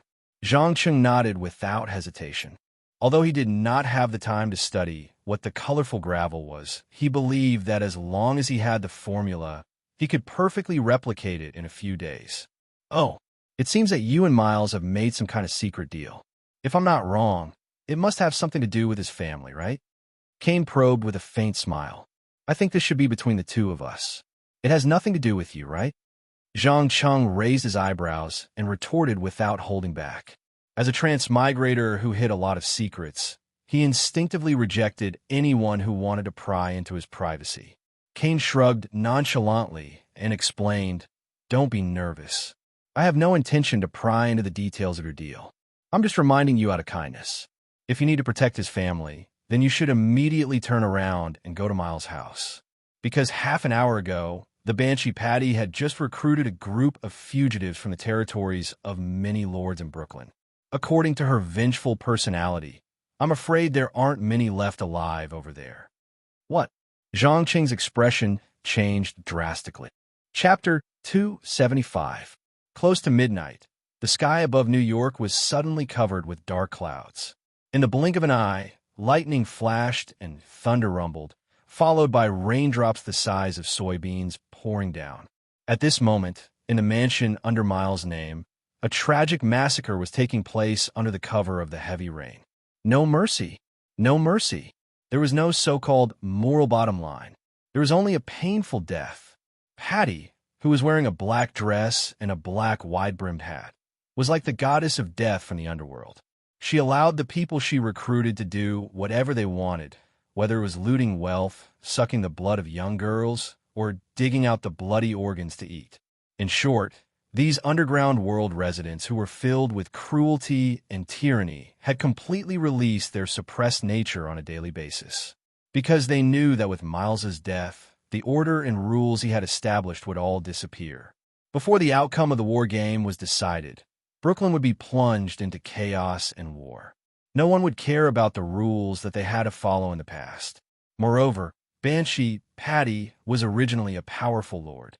As long as she could regain her title and territory, everyone who participated in today's operation would have a chance to improve their status. After all, according to the law of the Parliament, every lord could confer 6 knights to assist in managing the territory. Not only did they have a considerable political status, but they also enjoyed many privileges. In the underground world, not many people at the bottom could resist such temptation. Therefore, they were willing to risk their lives for a chance to change their fate. We have cleaned up the entire mansion and only caught 6 direct blood relatives. Obviously, he knew that you would come back and likely scattered his descendants around the world. A young man with dark red blood on his mouth reported in a low voice. As a vampire, his greatest use was to be able to distinguish who was the hired security and staff, and who was Miles' family through drinking blood. Old fox, tell me, how many of these captives do he care about? I believe you should understand what I mean, right? Patty licked her lips with bright red lipstick. Needless to say, the strong contrast between the black clothes and red lips didn't make her look vulgar. Instead, it added a strong temptation, even if the surroundings were like purgatory. Of course, as far as I know, there's a girl who is old Miles' granddaughter. The relationship between the two is very close. She just came back from the intensive care unit a few hours ago. If you can kill her in front of old Miles, then he will be in so much pain. The pale young man explained with an intoxicated expression. Although vampires, strictly speaking, should belong to the ranks of undead creatures, their physiology was closer to that of ordinary people than most undead creatures. They could enjoy a series of stimuli including alcohol, tobacco, and a series of external stimuli, and their ability to restrain their desires was also very low, especially when the other party was a powerful ability user. Then what are we waiting for? I can't wait to take good care of this poor little thing. Also, inform the others to kill the remaining captives. Don't forget to record it. I hope I can give Miles an appetizer before I officially visit him. After saying that, Patty raised her index finger with a black lace glove and gently scratched the other party's chin. Then, with one hand holding the black umbrella and the other holding the shivering girl, she gradually disappeared into the rainy night. Because of the rain, large amounts of blood were washed everywhere, slowly gathering into a dazzling river of blood. After watching the succubus leave, the young vampire immediately turned around and shouted with a sinister smile, "You all heard the lady's words. Why are you still standing there like idiots? Go prepare the camera. Then kill all the living people here." For a moment, the slaughter that had gradually stopped was once again staged when Zhang Chang arrived in his car. There were only unrecognizable corpses left in the manor, as well as an extremely shocking scene. Oh my God, what happened here? Tracy covered her mouth to prevent herself from vomiting. Let alone her. Even the knowledgeable Pullman widened his eyes, as if he couldn't believe that someone would dare to do such a crazy thing before a councilman took his last breath. Feeling the residual smell of blood in the air, Kane took a deep breath and sighed with a very solemn tone. She finally did it, and she went overboard. Now tell me, how do you plan to deal with it? An eye for an eye, a tooth for a tooth. Tell me, does Patty have any relatives or friend alive? Zhang Qing's expression was frighteningly gloomy. He didn't expect that he would have to fulfill the contents of the demon contract he had just signed in the afternoon. As far as I know, before her ability awakened, she seemed to have a good aunt and a few good sisters who cared and took care of her. But I have to remind you, if you touch them, it's the same as going against Patty. This crazy woman will do her best to take revenge, and the people you care about will also be dragged into it, Kane reminded him seriously. Zhang Cheng's eyes flashed with a chilling light. He sneered and mocked himself. Going against her? I'm not going to rest until she's dead. As for the people I care about, I'm sorry, but they're no longer in this world. The only person I care about is myself. Give me their addresses. I'm going to do something that Patty just did. Sigh. Looks like the bloody storm in Brooklyn will officially begin tonight. I thought it would last until Miles's funeral. Come, I'll personally take you there. Kane sighed and got into the driver's seat. No one knew better than him what tonight's killing meant. Accompanied by the roar of the engine, the car quickly drove along the main road into the city. Looking at the car's tail light, the Pullman immediately took out his phone and dialed one of the numbers. After a few simple words, he said to the completely panicked Tracy, "Let's go. The cleaners will be here soon to clean up. Remember what you saw today. This is the real underground world, a world full of chaos, violence, and death. If you can't adapt, then you should shoot yourself in the temple. At least you could die faster." "No, I won't die. I'll live. I'll live longer than anyone else." The girl bit her lower lip and resolutely said to herself. Chapter 276. Some people said that nothing in the world was more painful than waiting for death, especially when a person knew that his death was coming. But there was nothing he could do to stop it. But as an influential figure in New York's underground world, Miles didn't feel too much pain and fear at the moment. Instead, there was an inexplicable calmness, as if all the thoughts of power and power in the past had disappeared, leaving only a deep yearning for life. If he had a choice now, he wouldn't hesitate to use all his wealth, power in exchange for 10 years of life. But it was a pity that even in the underground world where all sorts of bizarre, supernatural powers ran rampant, there weren't many who could bring the dead back to life or forcefully extend someone's lifespan. Even if there were, it wasn't something that he could enjoy. Looking at the raindrops outside that pitter-pattered on the glass, Miles sighed slightly, turned around, and said to the servant who had been accompanying him, "Francis, have you arranged for my funeral?" "Of course, sir. And according to your request, I'll delay the announcement of your death by 1 day and inform the council to prepare for the war game." The latter bowed calmly. Hearing the answer he wanted, Miles nodded lightly. "Very good. Remember, be careful when you distribute the assets. Make sure that my children will never be tracked. Tell them, after I die, it's best not to contact each other anymore, and don't come to the tombstone to offer flowers, and don't try to get close to the underground world. Don't worry, I've changed all the stocks, real estate under your name into bearer bonds. As long as your children settle down, they can immediately get a generous starting capital through these bonds, or invest in businesses, or receive interest on time to live a peaceful life. In short, no one can find any clues through financial means. In addition, your sons and daughters have also said that they will never get involved in the disputes of the underground world, so there's nothing to worry about." Francis promised with a bitter face. This was the 5th time he heard a similar question within an hour, and he also answered it 5 times. But after a few minutes, Miles would forget everything as if he had fallen into a strange time loop. Obviously, the once all-powerful New York council member was now on the verge of death, and even his memory began to deteriorate rapidly. Perhaps it wouldn't take long for him to become an ordinary old man. As the witness of this process, Francis was undoubtedly saddened. He even had the urge to kill his master immediately. At the very least, he would be able to preserve his master's image in his mind. He didn't want to watch his master weaken bit by bit and eventually die. Miles obviously didn't realize this as he continued to mumble to himself with his head down. No one knew what he was talking about. Just as he raised his head and was about to repeat the previous topic, a black shadow suddenly flashed in front of the window, followed by the sound of the glass shattering. A black DV covered in rain fell from the sky and landed right beside the bed. Who? Who is it? Francis rushed to the window and looked out. But other than the vast night and heavy rain, there was no trace of any living person.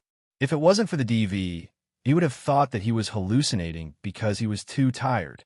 Out of a subconscious reaction, Miles bent down to pick up the DV that was right in front of him.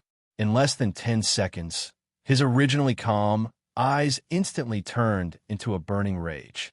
At the same time, he violently spat out a mouthful of blood and roared loudly, "How dare she?" What? What happened? Francis hurriedly grabbed the DV and looked at the content that was playing on it.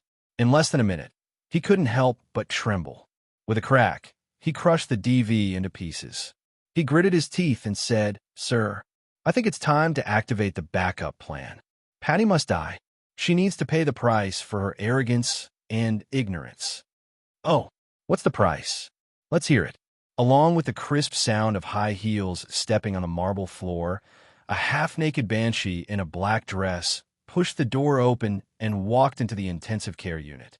Beside her, there was a little girl of about 10 years old who was trembling. "Elfrida." Miles' pupils suddenly shrank. Grandfather, save me." The girl opened her arms and tried to rush to the side of the bed. In her impression, her grandfather, who loved her the most, was always omnipotent. No matter how terrible the disaster in the family was, he could easily resolve it. But unfortunately, before she could run 2 steps, Patty raised her hand and snapped her fingers. In an instant, the girl seemed to have lost all her strength and fell to the ground. Her freckled face showed an abnormal excitement. "Bastard! She's still a child. How can you treat her like this?" Miles stood up angrily. "Oomph, child? Sorry, dear Senator. You seem to have forgotten that I was also a child, but didn't you still choose to banish me to the deserted South American rainforest? I can tell you clearly, today I want you to feel unparalleled pain before you die, and then die with endless regret and unwillingness. Nothing can stop me from taking revenge." As she spoke, Patty took out a bone knife that emitted an ominous aura from the inside of her thigh and gently drew it on the girl's slender neck.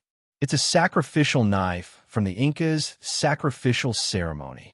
Francis recognized the bone knife without a doubt, and he became nervous. "That's right.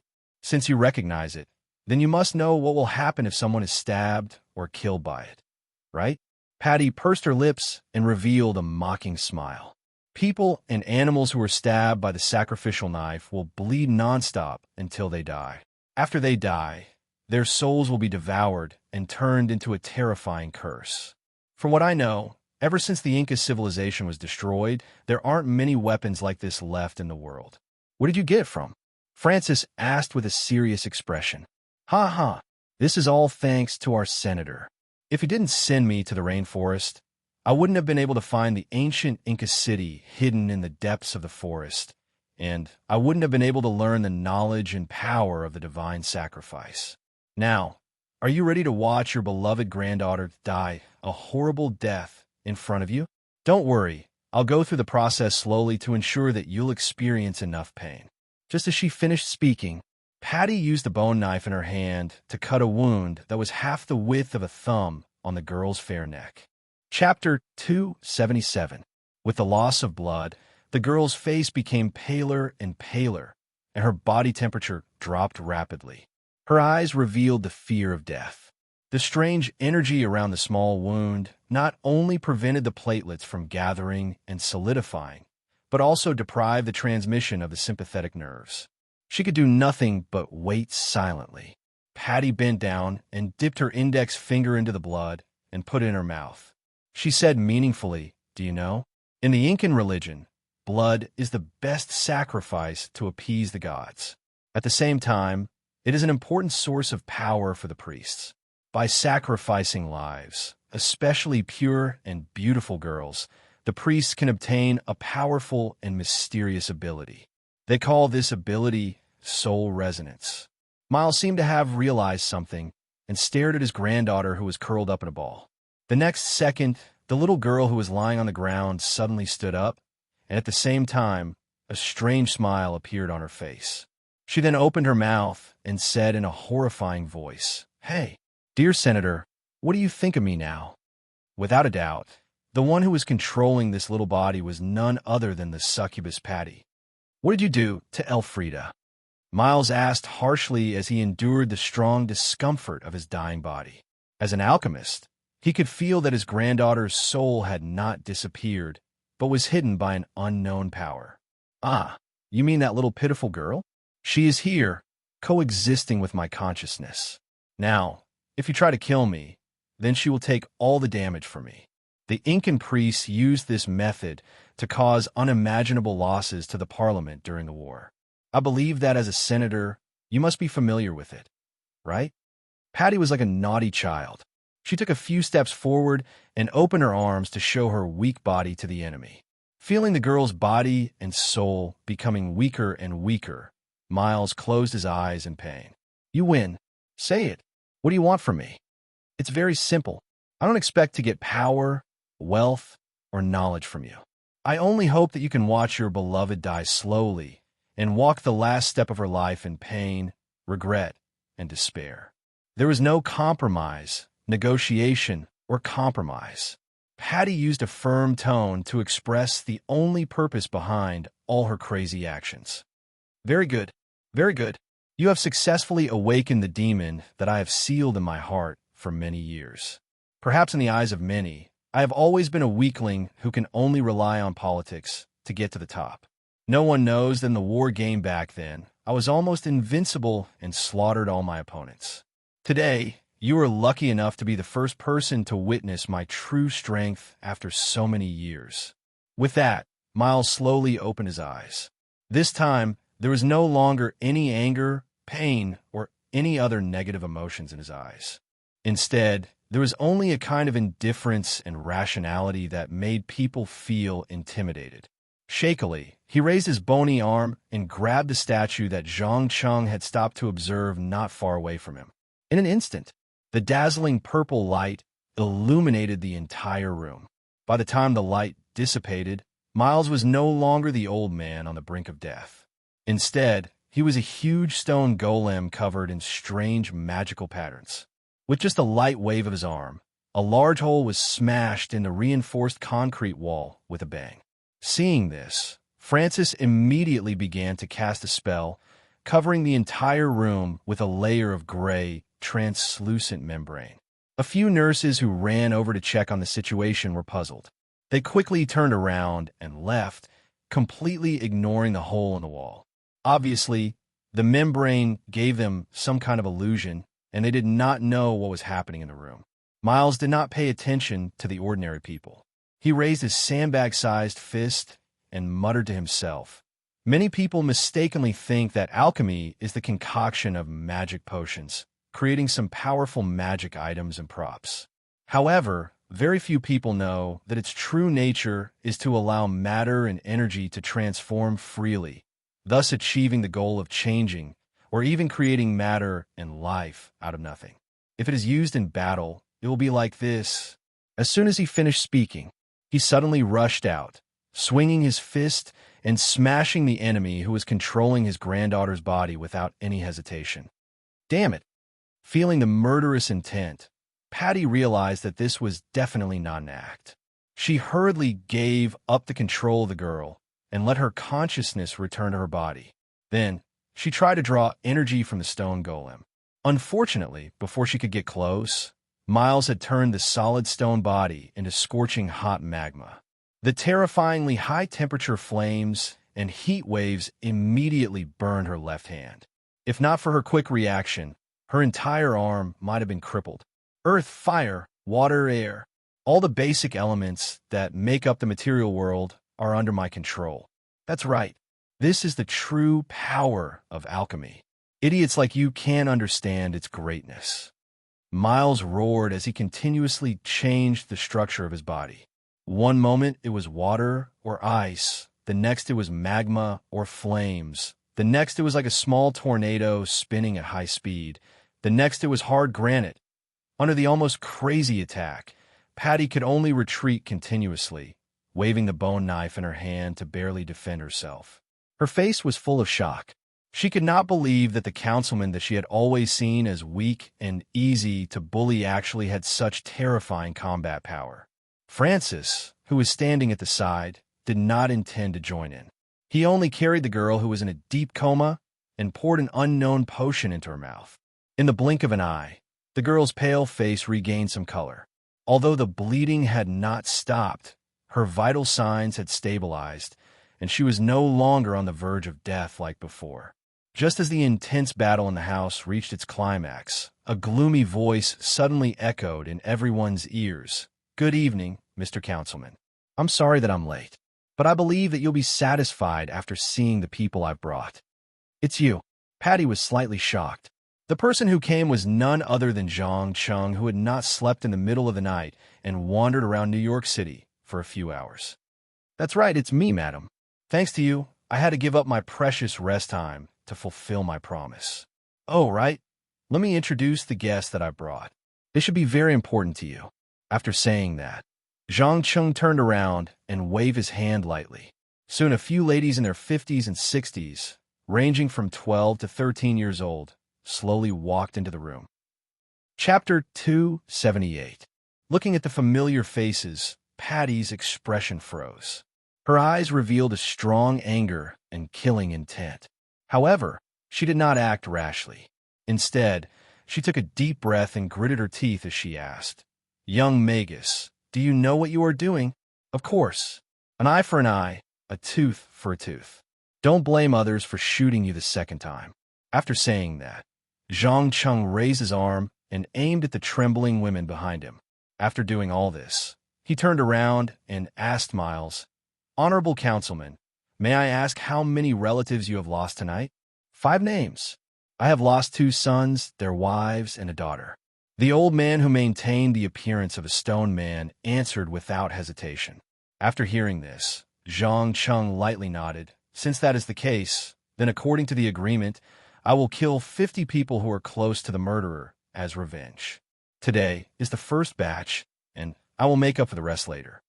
As the last word fell, he did not hesitate to release the icicle spell that he had prepared for a long time. In an instant, the high-speed ice shards easily tore the dozen or so women who had no idea what was going on into pieces. Their limbs and internal organs turned into blood and flesh, splashing everywhere. In the end, all that was left was a pile of bone-chilling white bones. As everything happened too suddenly, no one had the time to stop it. Even Cain, who was close at hand, was no exception. Seeing such a cruel and bloody scene, he could not help but frown and took a few steps back, as if he could not believe what he had seen. To be precise, he originally thought that Zhang Cheng would at most use these hostages to threaten Patty. He never thought that things would develop to this stage, and that he would not rest until one of them was dead. "Ha ha ha ha. Well done. I'm starting to like you, young man. My dear Patty, what do you feel now? Are you in pain, despair, and regret? Don't worry, I will not kill you, at least not today. I will let you see with your own eyes the death of all the people you care and love, and then live in this world like a walking corpse." Miles laughed maniacally as he took advantage of his opponent's stupefied state to grab her slender neck. But strangely, Patty didn't make any response. She only stared at Zhang Cheng, her eyes flickering with a dazzling silver light. There was no doubt that her target of hatred had shifted away from Miles. Because among the people who had just died, there was the aunt who had raised her since she was a child, the sisters who had played with her and gone through the restless adolescence with her, and the friends who had helped her a lot. In short, the people she cared about the most had almost all died in the massacre just now. Feeling the deep-rooted hatred in the air, Zhang Cheng's expressionless face suddenly showed a sneer. He calmly took out an A4 paper from his pocket that was densely filled with names and addresses and asked, "Madam, do you know what this is? No matter what it is, I guarantee that you're dead meat." I will kill everyone around you." Patty endured the pain of suffocation and swore. Zhang Chung spread out his hands indifferently. "Oh, I know. Do as you please." Another reminder, this list is from the time you were 10 years old. All the people who have maintained a relatively close relationship with you. I plan to randomly pick 34 people from this list to make up for today's debt. If you kill Senator Miles's family or the people around me, for every person you kill, I will pick 10 people from the list to kill as revenge. Let's see who will be the first to give up. Please remember, I have never avoided killing. If the people on this list are all dead, I can even continue to kill the passersby who greet you, the convenience store clerk who sells you things, your pet, whether they're innocent or not. Soon you will find that in the end, you will be alone, no friends, no family, and maybe no one to communicate with. Now tell me, do you still want to play this killing game with me? Obviously, as a transmigrator, one of Zhang Cheng's biggest problems was that he had no one to care about, and he seriously lacked a sense of identity and security. But everything has a bad side and a good side. At least until now, he hadn't met a person that he was willing to pay a high price to protect, so threats like harm his family were useless to him. Are you serious? Kane couldn't believe that someone could say such a crazy thing. Why not? I know that chaos is coming. Many people want to use me, and some people are still hiding in the dark and silently observing. Maybe it is time to show my stance and attitude and let them understand the price of angering me. As the saying goes, the nature of the world is cruel. Most of the time, tolerance and compromise are mistaken for cowardice. On the contrary, war, blood, and death can bring respect and fear. Zhang Chung stared at Kane's eyes meaningfully. The latter seemed to understand the hint in his words.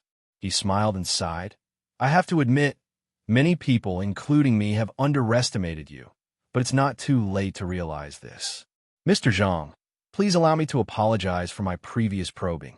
From now on, I will treat you as a partner or competitor of the same level. You have proven with your actions that you are a crazier and scarier wizard than Patty the Banshee. I believe that Mr. Councilman's point of view is the same as mine, right? Oof. Kane, I'm not dead yet. Don't you think that your little tricks are a bit too much? Miles sneered sarcastically. No, compared to Catherine, my little tricks are nothing. What's more, I never thought that after so many years, I would be able to see you in battle with my own eyes. How nostalgic. Well, since you have never liked me, I will take my leave first. After saying that, Kane bowed and directly jumped out of the broken window, disappearing into the boundless night. Staring at the heavy rain outside the window, Miles stood there hesitating for a moment, not knowing what he was thinking. But when he came back to his senses, the first thing he did was to swing his thick arms and throw Patty to the wall and the ground. Bang, bang, bang. Due to her elemental form, the succubus was completely unable to absorb any energy. In the blink of an eye, she was heavily injured.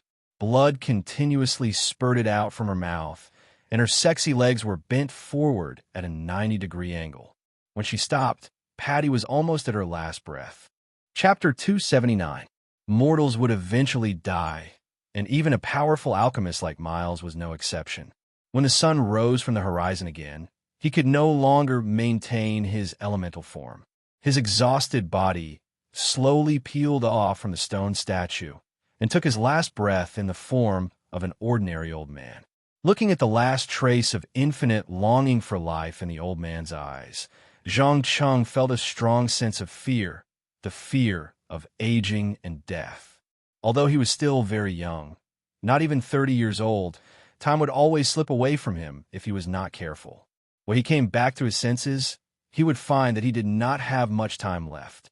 At that moment, he suddenly began to understand why countless people were willing to do all kinds of crazy things in order to live forever, or make a deal with the devil, or use some cruel magic rituals to steal life energy from others to maintain themselves.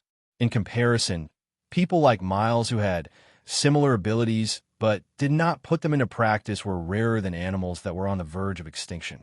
Mr. Zhang, if you don't mind, can you please take care of Elfrida for a few days? I need to focus on dealing with a lot of troublesome matters, including the funeral of the councilman. I really don't have time to comfort a frightened little girl. Francis used his magical ability to repair the broken walls and floor of the intensive care unit and asked with a helpless tone.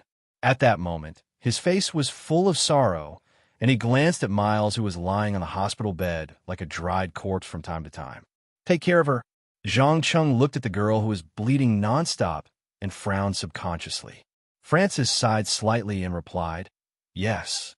Don't worry, I have given her a blood-making agent. Her life will not be in danger for a week. The wound caused by the Inca sacrificial bone knife is very troublesome. I need to visit a councilman's friend and see if he has a way to remove the curse. All right, but please be quick. My personality is not suitable to take care of a child. After saying that, Zhang Chung turned around and waved his hand. A naked woman who looked 90% similar to Patty took the initiative to bend down and pick up the girl, who was in a deep coma. Obviously, this was the surprise that Miles gave him before his death. An artificial life reconstructed through alchemy, a slave that could never disobey the orders of its master. To put it simply, Miles destroyed Patty's body, then created a clone with special restrictions, and finally stuffed the soul into it. In this way, not only did she retain her previous memories, personality, and abilities, she had no choice but to submit to the orders of her creator. She was like a prisoner trapped in a physical body, suffering pain and torture all the time. Perhaps Miles wanted to use such a terrifying method to take revenge on her for killing his family. Facing the morning sun, Zhang Chung, who had been busy all night, finally dragged his tired body back to his residence. After a simple shower, he went back to bed and fell asleep. When he woke up, it was already 3 o'clock in the afternoon. The rainwater on the road had basically evaporated, leaving only 1 or 2 small puddles. He opened the blinds and looked at the peaceful scene outside the window. He took a deep breath and sighed with a smile. What a beautiful day.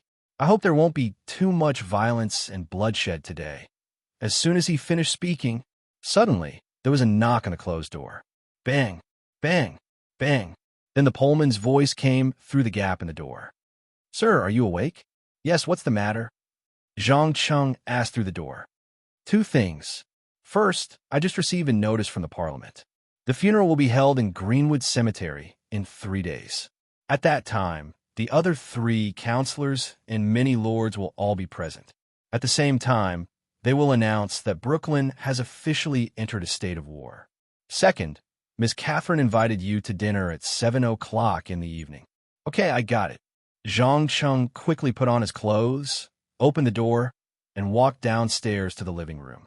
The Pullman quickly followed behind and continued in a low voice. In addition, I also heard that a special envoy from the European Parliament came to New York early this morning to discuss a very important matter. Oh, what's the matter? Zhang Cheng's calm face finally showed a trace of curiosity. According to his understanding, although the underground world had always been ruled by an organization called the Highest Parliament, in fact, regardless of whether it was Europe, North America, South America, or other regions, they had formed relatively independent branches. Usually, no one would meddle in other people's business, and there would even be some small disputes in the dark. They would only choose to join forces when some major events occurred. It's said that a new fragment world entrance has been found. The Pullman licked his lips excitedly. The fragment world, as the name suggested, was a part torn from Earth, Heaven, and Hell during the ancient war. After thousands of years of exploration, most of it had been discovered and occupied, becoming the backyard of various forces. The most famous one was the Wizard Academy in a Magic Arcanum. It was said that this school, which specialized in teaching supernatural powers, could cultivate more than a dozen qualified male and female wizards every year. It had a significant influence in many regional councils. However, because there were too many fragments of space back then, there were still some hidden from the sight of explorers. It could be said that the discovery of every fragment world was equivalent to an adventure of rights, wealth, and power. Although it was accompanied by a lot of uncertainty and danger, no one was willing to give up, even if the price was to lose their lives. However, Zhang Chung, who had the ability to travel through many worlds, was not blinded by it. On the contrary, he was keenly aware that it was very likely to be a trap, just like the chaos in New York. It was a conspiracy secretly planned by someone or a force. Otherwise, how could the war game, the discovery of the fragment world entrance, and the lingering descendants of Selma coincidentally appear at the same time? What was more coincidental was that Patty, the crazy woman who was exiled to a rainforest isolated from the rest of the world, actually received the news that Miles was about to die in time and secretly came back from the South American jungle. Everything indicated that there was an invisible hand silently manipulating in the dark. However, Zhang Chung also understood that his power was still too weak to change anything. At least, Miles's control of the elements last night was far above his. Even the shaman priests of Azeroth could not do that. Chapter 280. In the evening, in Francis Tavern, the oldest tavern in New York, Catherine the Witch of Desire was sitting at a table, admiring the endless stream of cars and people outside the glass window. After a while, she turned her head and asked the girl who looked very much like her, "Why, Elizabeth, do you know why I chose you to be the heir to my fortune and not your irresponsible parents or your other siblings?" "No, I don't know, grandmother." The blonde girl shook her head gently. To be exact, before the lawyers and relevant agencies came to her door, she had always thought of herself as an orphan without any relatives. Every day, she had to do everything she could to work and earn money. Otherwise, she would be punished by not having food to eat. Perhaps in many movies and TV shows, children who were sent to foster homes would always find adoptive parents who truly loved them. But in reality, many foster homes in the United States were quite terrible. Some were even just there to cheat the government of cash and various kinds of food subsidies. Unfortunately, Elizabeth lived in the latter's terrible environment. From the age of 8, she had to start doing all kinds of housework, and at the age of 12, she had to go out to do odd jobs. If it weren't for the fear of being sued by the Child Protection Agency, her adoptive parents would have forced her to join the ranks of the street girls, using her young and beautiful body in exchange for a lot of money. Just when the girl was secretly preparing to save some money to escape this hell on earth, her fate suddenly took a turn. She suddenly had a very rich grandmother, who left a will that made her the heir of her fortune. When she learned that the total amount of the fortune was likely to be more than 70 million US dollars, she felt that her heart was about to stop. Most importantly, the DNA test showed that the two of them were indeed closely related. Catherine was also very good to the girl, whether it was the designer clothes she wore, the shoes she wore, or the considerable amount of pocket money. It was enough to prove that she had completed the transformation from an ugly duckling to a white swan. Although she didn't quite understand why her young grandmother, who looked only 20 to 30 years old on the surface, suddenly needed an heir, but her difficult childhood made her understand that there was no free lunch in this world, and that there must be some kind of price to pay for the incomparably superior life now. Sensing the determination in the girl's eyes, Catherine nodded with satisfaction and praised, "You are very smart and sensible. In fact, the reason why I chose you is very simple. I'm about to die." Die? Elizabeth's face was filled with disbelief. She couldn't believe that her grandmother, who had a youthful appearance, a sexy figure, and a mature temperament, would say that she was going to die. Perhaps in the eyes of outsiders, the two of them looked more like a pair of beautiful sisters. "Yes, please don't be fooled by my appearance. In fact, I'm already over 50 years old. I rely on some mysterious power to maintain my beauty. However, this power is not unlimited. It won't be long before I lose control and become old and ugly. In the end, I'll die. I want to leave my everything to you before I die." Catherine gently stroked the girl's hair, her voice full of sincerity. Using a mysterious power to maintain her beauty? Elizabeth blinked her eyes in surprise. That's right. You still don't know, do you? I'm actually a witch, and you're the descendant of a witch. Your blood is filled with magic. As long as a specific ritual is activated, you will be able to obtain unparalleled power. After saying that, Catherine stretched out a finger and tapped on the table. In an instant, all the cups, plates, knives, and forks on the table slowly floated into the air. Although they were less than a centimeter away from the table, the girl's eyes still widened, staring at this incredible scene. After a full minute, Elizabeth came back to her senses and exclaimed in a hurried tone, "My God, this is too incredible. How'd you do it?" Catherine waved her finger, making all the things quietly fall down. She replied with a smile that was not a smile. "It's the power of the bloodline. How about it? Do you want to have it?" "Of course. Can I also become a witch?" Elizabeth excitedly clenched her fists. "That's right, my dear. You can also become a witch. This is also the reason why I brought you to this restaurant today. If you want to become a witch, first you have to find a real male magus. Then you have to seduce him and let him help you complete the transformation from a girl to a woman. This process may take a few days, a few weeks, or it may also take a few months or even a few years. Wait until you have absorbed enough magic from his body. Then you can activate the power hidden in your bloodline." Catherine explained with half-truth. You mean I have to seduce a man into bed?" Elizabeth stuttered as she asked. Obviously, she had no experience in this area and did not know what to do at the moment. "Relax, I will arrange everything for you. You just have to treat it as an ordinary relationship. Believe me, you will like him and even fall in love with him." Catherine's pupils flashed with a purple light, followed by pursing her lips and revealing a meaningful smile. However, this smile disappeared as quickly as it came. When she saw Zhang Cheng coming in from the front door, she immediately changed her expression, elegantly raised her arm and waved. "My dear, over here. I have been waiting for you for a while." "Sorry, madam. There were a lot of accidents last night. I need a good rest." Zhang Cheng unceremoniously sat down to defend his tardiness. In fact, the main reason he was late was because he was delayed by studying the cursed wound on Miles' granddaughter. It was important to know that the mages in the world of Azeroth had always been very good at removing all kinds of curses. In addition, the mage template gave a clear indication that it could remove all forms of magic curses, so he could not help but give it a try. In the end, it did not matter if he did not try, but when he tried it, he was shocked. Indeed, in the first few seconds, remove the secondary curse dispelled the mysterious energy around the wound, but in less than half a minute, a new energy would emerge. No matter how many times it was dispelled, it would return to its original state, like a cockroach that could not be killed. In the end, he wasted a lot of time and unknowingly missed the agreed hour. "It's okay, I understand. After all, Patty's madness is obvious to all. Her death is not a bad thing for everyone. All right, let's not talk about these disappointing things today. Come, let me introduce you.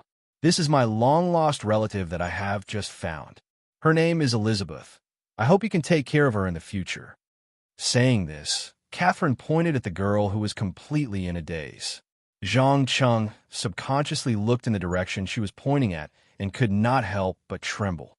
Chapter 281. Good evening, sir. Nice to meet you." Elizabeth stood up in a panic and took the initiative to extend her right hand. She looked so nervous that even her speech was a bit incoherent. Although the girl did not understand what was going on, she could clearly feel that when the young man in front of her appeared, her heartbeat began to suddenly accelerate, as if the other party had a temperament that made her heart beat faster.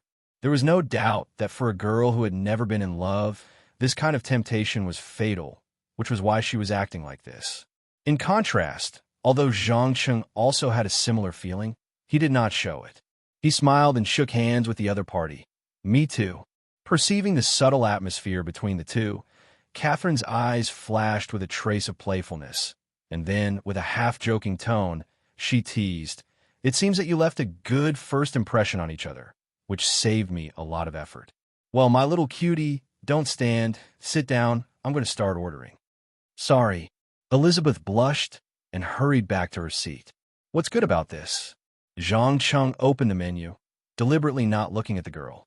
At this moment, he realized what Cain meant by being driven by desire, and what he meant by not being able to control himself. Obviously, by manipulating instinct and desire, which first made him and Elizabeth have a strong mutual attraction. Just like when people are hungry, they will crave food, and when thirsty, they will crave water. This was not something that could be overcome by willpower, and this kind of attraction would increase over time, and their understanding of each other would deepen, becoming stronger and stronger, and finally, a quantitative change would lead to a qualitative change. Unless Zhang Cheng immediately hired someone to kill Elizabeth, it was only a matter of time before they developed feelings for each other. But killing Elizabeth was not an easy thing to do. At least he did not think that the witch would not protect one of her most important chess pieces. The Francis Tavern was established in 1719. It is the oldest bar and restaurant in the United States, and has been in business for more than 200 years. If you want to talk about good food, of course, the first choice is the traditional food of Manhattan's South Street Harbor. If you don't mind, how about letting me choose for you? Catherine asked with a smile. No problem, please. Zhang Cheng pretended to be generous and handed over the menu. Catherine took it and ordered a few dishes on the menu with practiced movements. Then, she passed it to the polite waiter standing at the side. After the latter recorded the dish and went into the kitchen, she turned her head and said with emotion, "Do you know, when I was young, my father often brought me here to eat. Even though it was a turbulent time, the Francis Tavern left me with the best childhood memories. Madam, you didn't invite me here today just to reminisce about the delicacies of your childhood, did you?" Zhang Cheng interrupted the witch rudely. Catherine, who was interrupted, wasn't angry. She just smiled and shook her head. Haha, no, of course not. I invited you here, mainly, because of the envoy from Europe. I believe that you should have already received the news that an entrance to an unknown fragment world has been opened. Countless organizations are secretly rubbing their hands and preparing for a big fight. Right now, someone is offering a reward of 5,000 gold dinars for the location of the entrance. So, what does this have to do with me? Moreover, the war game in Brooklyn is about to begin. You should focus on New York instead of faraway Europe. Zhang Cheng pretended to be indifferent and spread out his hands. No, no, no. My dear Zhang, you don't understand what the appearance of an entrance to a fragment world means. According to previous precedents, the Parliament will most likely change the rules and location of the war game and make seizing the new fragment world as the victory condition. I heard that you are actively working to obtain a lord's title for yourself. Please believe me. According to the current situation, you will get what you want in 3 days at most. Then, in another half a month or so, you will participate in it as the overlord. Catherine explained meaningfully. You mean, I will be forced to participate in this war game? Zhang Cheng frowned subconsciously. Without a doubt, this was very different from his plan. To be precise, he planned to obtain a title and territory after the war game, and not rashly get involved in a huge conspiracy and power struggle. Yes, not only you, but no one in the entire Brooklyn forest can escape. If you want to live, if you want to obtain more power, wealth, status, and power, you must do your best to win. But a person's power is limited. Many times, we need to work together to defeat the enemy. Now, I formally invite you to join my alliance. What do you think? Noticing the waiter walking over with the dishes, Catherine, who had been beating around the bush for a long time, finally revealed her true purpose. Alliance? Zhang Cheng glanced at Elizabeth, who was at a complete loss, with a mocking smile on his face. He really didn't understand how she had the courage to scheme against him and still hoped to form an alliance with him. Catherine understood the sarcastic expression. After the waiter finished serving all the dishes, she calmly hinted, "My dear Zhang, in our world, friends and enemies are always changing. You must learn how to find an enemy among your friends and find a friend among your enemies. Maybe I have some intentions towards you, but that doesn't affect us from working together for common interests, right? I'm sorry. I still need to think about this matter. I can't give you an answer now. Let's stop talking about this for now. Let's eat something first. Otherwise, the food won't taste good when it gets cold." Zhang Cheng decisively stopped the discussion and picked up the spoon to taste the seafood appetizer in front of him. Because no one spoke, the whole meal was a bit dull. It lasted until he left, and the terrible silence was finally broken. "Elizabeth, what do you think of him?" Catherine played with the pudding on the plate and asked with a smile. What do you mean, what do you think?" The girl suddenly woke up. "Ha ha, what silly girl. It seems that my question was a bit redundant. Catherine put down the spoon in her hand and laughed happily. Just as she wanted to continue to say something, Carsey suddenly broke into the dining room. He walked quickly to her and said in a low voice, "Madam, I think we are in trouble." What's going on?" A cold light flashed in the witch's eyes. Chapter 282. Zhang Cheng returned to his residence with a strong sense of vigilance. He ignored Trace, who wanted to talk to him, and went straight to the basement. He stuffed all his gains from the Song of Ice and Fire world into his magic pouch, then opened the parchment and touched the image of the tower in the upper right corner. Instantly, golden light illuminated the entire basement. He even had to close his eyes to avoid the intense pain and dizziness. When he opened his eyes again, he was already standing in front of the tower. Two large teleportation portals stood on the left and right. The one that connected to the Song of Ice and Fire world was blocked by a large hourglass. Judging by the speed at which the golden sand was flowing, it would take a while before it could be used again. As for the other teleportation portal to Azeroth, the hourglass had already disappeared. On the other side flashed all sorts of magnificent scenery. Sometimes it was a world of ice and snow, sometimes it was a tropical forest, and sometimes it was a plague filled with pain, distortion, and death. Looking at these familiar yet strange scenes, Zhang Cheng took a deep breath and bitterly complained, "Damn it, random teleportation again. I hate uncertainty the most." But complaining was just complaining. In the end, he gritted his teeth and went through the portal. The next second, boom! Before he could figure out where he was, he heard the sound of explosives exploding in his ears. Following that, a small black dot came closer and closer, growing bigger and bigger. Cannonball! Zhang Cheng hurriedly cast a blink spell and teleported himself to a safe place. Just as he left, a cannonball came crashing down from the sky. Bang! In an instant, wood chips flew everywhere. Relying on the terrifying acceleration of gravity, the solid metal ball not only destroyed the deck, but also killed two unlucky people in the cabin below. Return fire. Return fire. Cannoneers, get ready. Don't let these bloodsail pirates get close. Otherwise, none of us will live. A green-skinned dwarf let out an ear-piercing shriek. Needless to say, he was 100% the greediest and most business-minded race in Azeroth, the goblins. Zhang Cheng was standing on an armed merchant ship. The sailors on the ship were humans and dwarves from the Alliance, Taurens and orcs from the Horde, and even a few fat ogres. It was a hodgepodge. Some of these sailors were holding bows and arrows, some were holding muskets, and some were operating cannons. They were attacking a pirate ship with a red skull flag not far away. Both sides were so engrossed in their fight that they didn't notice that an outsider had been dragged into the fight. The Bloodsail Pirates, the Gnome Financial Group. This is going to be troublesome. Zhang Cheng's mouth twitched uncontrollably. Most importantly, he was currently in the middle of the boundless ocean. Thus, he only had two choices. He could either help the goblins defeat the enemy and become the mortal enemy of the Bloodsail Pirates, or he could help the pirates rob this merchant ship and become the mortal enemy of the Goblin Consortium. There was no third choice. As for using a teleportation rune to return to Dalaran, he didn't even dare to think about it. Ignoring the fact that the ship's violent shaking would cause errors in his teleportation, he couldn't concentrate on casting a spell because of the cannonballs flying at him. Using teleportation in this environment was no different from seeking death. Those unlucky mages with half their bodies embedded in the rocks were the best evidence.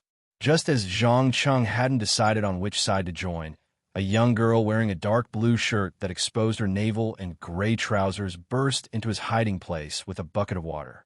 Who are you? Why haven't I seen you before?" The young girl asked loudly and vigilantly.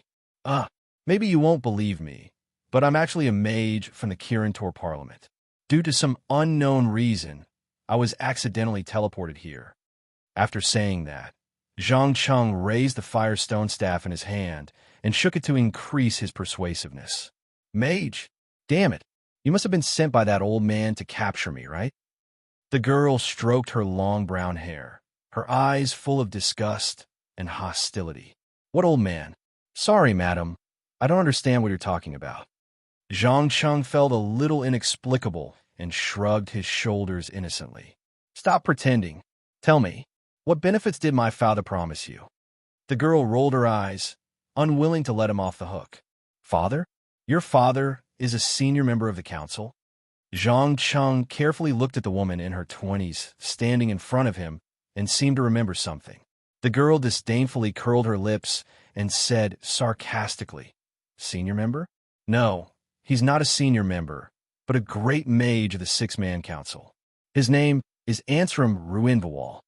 Oh my God, so you're the daughter of the great mage who ran away from home. Zhang Cheng patted his head gently.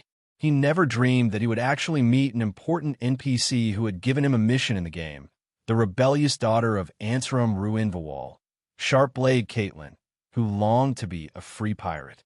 The reason why this big sister was famous was not because she was strong, but because she did not hesitate to give up a superior living environment, a mountain of profound knowledge, and the potential to become a powerful spellcaster. She resolutely chose to be a sailor of the lowest level of the Blackwater Pirates. If her experience was written from beginning to end, it was basically a fantasy version of the adventures of a naughty child. Since Sharp-Blade Caitlin appeared, Zhang Cheng more or less understood where he was now. If there was no accident, it should be around Stranglethorn Valley's Treasure Bay. Since the tycoon who controlled Treasure Bay, Revagaz, supported the Blackwater Pirates, it was not difficult to choose who to help. After figuring this out, he immediately said to Caitlin, Take me to your captain. Immediately? Immediately? Why should I listen to you? Caitlin raised her chin proudly. Listen, girl, I'm not sent by your father to take you back, and I'm not going to interfere with your freedom. But the problem is if you don't take me to your captain now, then in 10 minutes at most, this ship will be sunk or captured. Do you want to die? Zhang Cheng threatened with a serious expression. Okay, follow me. Caitlin was not a fool. She could see that in this battle, her side was at a disadvantage, so she immediately agreed. Under her lead, the two quickly crossed the chaotic deck and came to a goblin who was screaming at the top of his voice. Mr. Captain, I found a mage in the cabin. He wants to see you. Mage? What mage? The green-skinned little man dug his ears hard.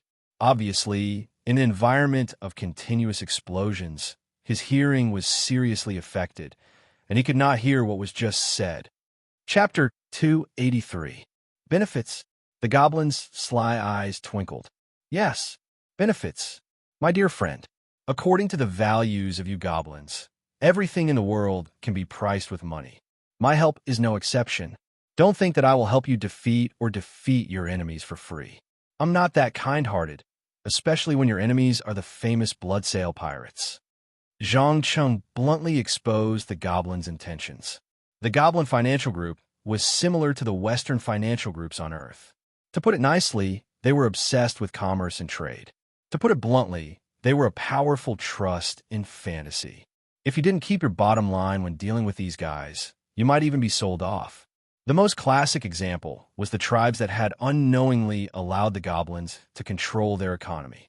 Be it the Minotaurs who were immersed in their primitive and peaceful lives, or the orcs and trolls whose minds were filled with thoughts of killing, none of them realized that they had to rely on those greedy green dwarves for their basic necessities of life, or even for their war resources.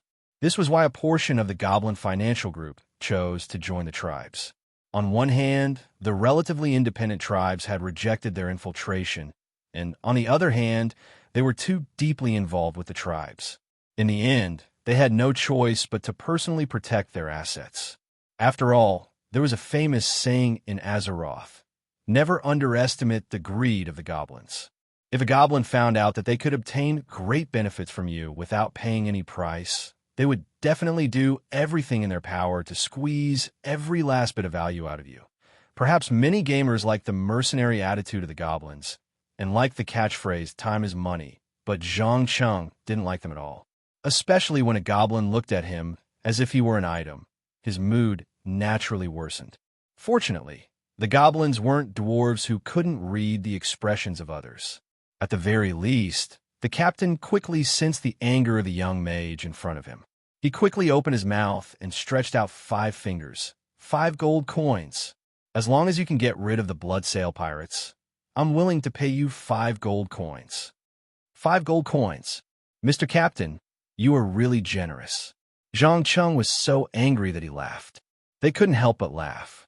Perhaps in the eyes of the average person in Azeroth, 5 gold coins was a generous reward.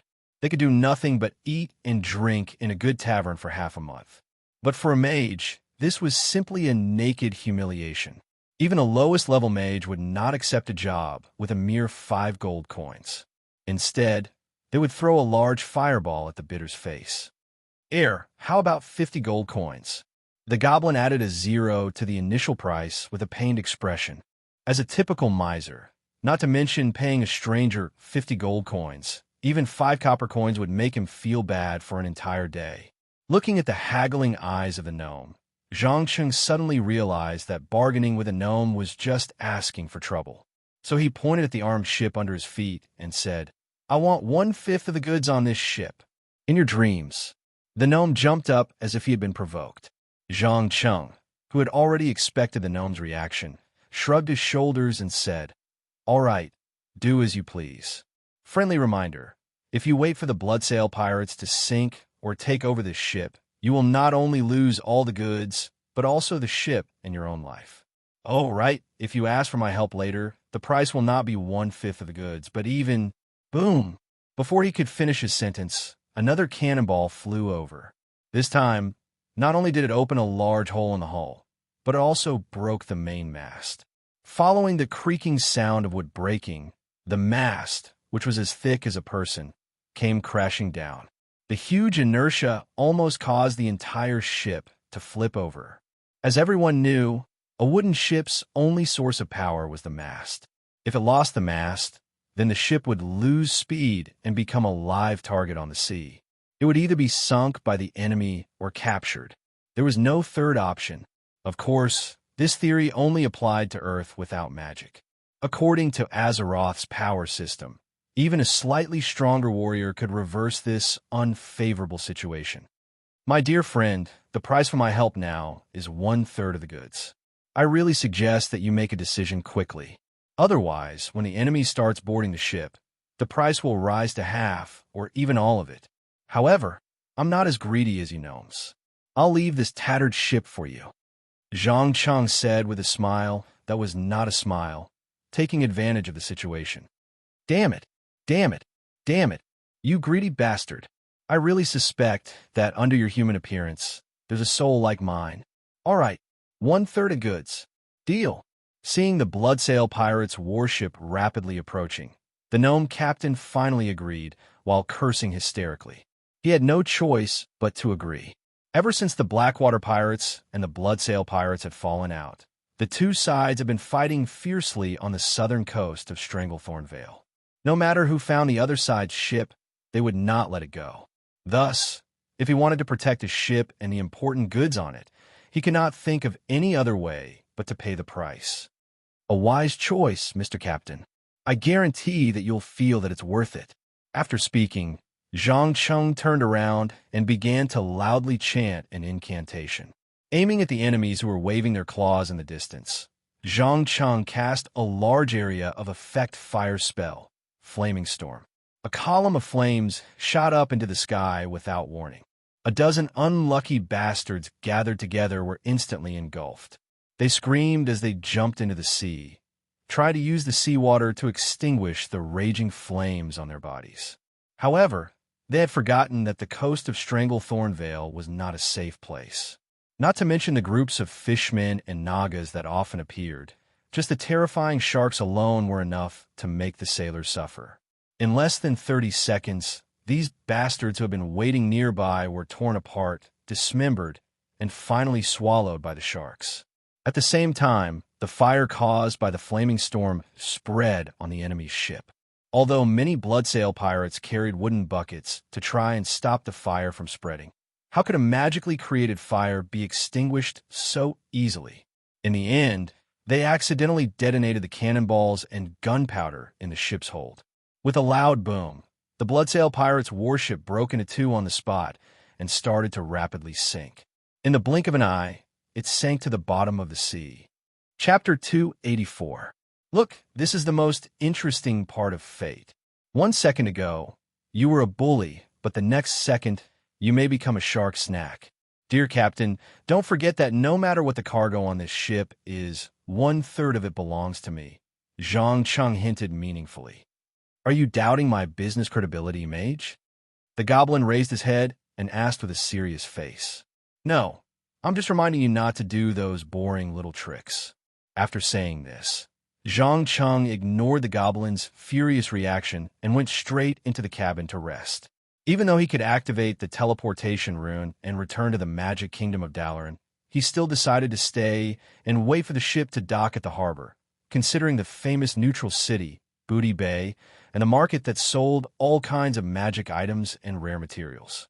Accompanied by the goblin's harsh curses, Zhang Cheng unceremoniously took over the captain's cabin that was not affected by the gunfire, completely ignoring the protest of the green-skinned short man behind him.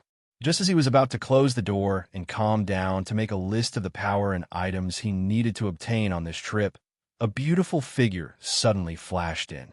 Hi. The person who came was none other than the daughter of the Archmage Ansram Rinneverver, Sharp Blade Caitlin. Looking at the young girl who was in the rebellious period, Zhang Cheng suddenly felt a little stomachache.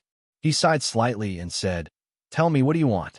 Caitlin winked playfully and asked in an almost flattering tone, "Can you teach me the spell you just cast?" "Oh, you want to learn spells now? Haven't you always been disdainful of magic and mages?" Zhang Cheng raised his eyebrows exaggeratedly. In the eastern continent, there were at least 8,000 noble children who were eager to enter Dalaran to study every year.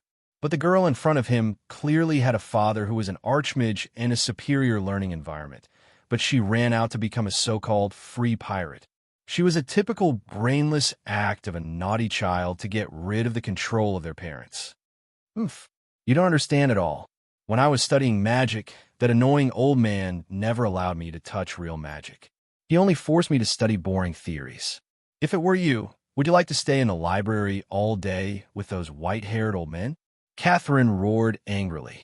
So this is the reason why you ran away from home? Don't you understand that every mage has to go through at least 5 years of basic theoretical study before they can officially learn magic? Even so, Dalaran was still plagued by all sorts of strange magical accidents. Besides, the library is one of my favorite places. I don't feel bored at all when I'm in there. After saying that, Zhang Cheng raised his arm and made an inviting gesture, indicating that the other party could leave. He would not take a huge risk to teach the great mage's daughter to cast the destructive flaming storm. If anything went wrong, it was hard to guarantee that Anselm Ruinvawal would not vent his anger on him. Damn it, your tone now is as annoying as the old man. Caitlin gritted her teeth and cursed, then disappeared at the end of the dim passage. Watching the rebellious girl leave, Zhang Cheng smiled and shook his head. He took out the notebook he carried with him and began to make a list of things to do on this trip to Azeroth. According to his plan, first of all, he had to upgrade the current mage profession template to level 60 and obtain a certain amount of magic equipment to fully equip himself. Secondly, he had to go to Dalaran and ask the archmages about the knowledge and mysterious items obtained from the Song of Ice and Fire world, especially the mysterious energy contained in the Crimson Meteorite. He had to thoroughly understand it. Finally, and most importantly, with the help of the rich collection of books in the Dalaran library, he had to construct his own general magic theory to prevent his power from being severely limited and weakened when he entered the next world. Because of his high concentration, Zhang Cheng did not notice the passage of time at all. When he closed the notebook, the severely damaged wooden ship had quietly sailed into the neutral port of Booty Bay. Unlike the small place in the game that could be traversed in a few minutes, Booty Bay in reality was a huge port built halfway up a mountain. The part near the top of the mountain was a military area. Not only were there a large number of cannons, catapults, and ballistas, but there were also a large number of guards stationed 24 hours a day.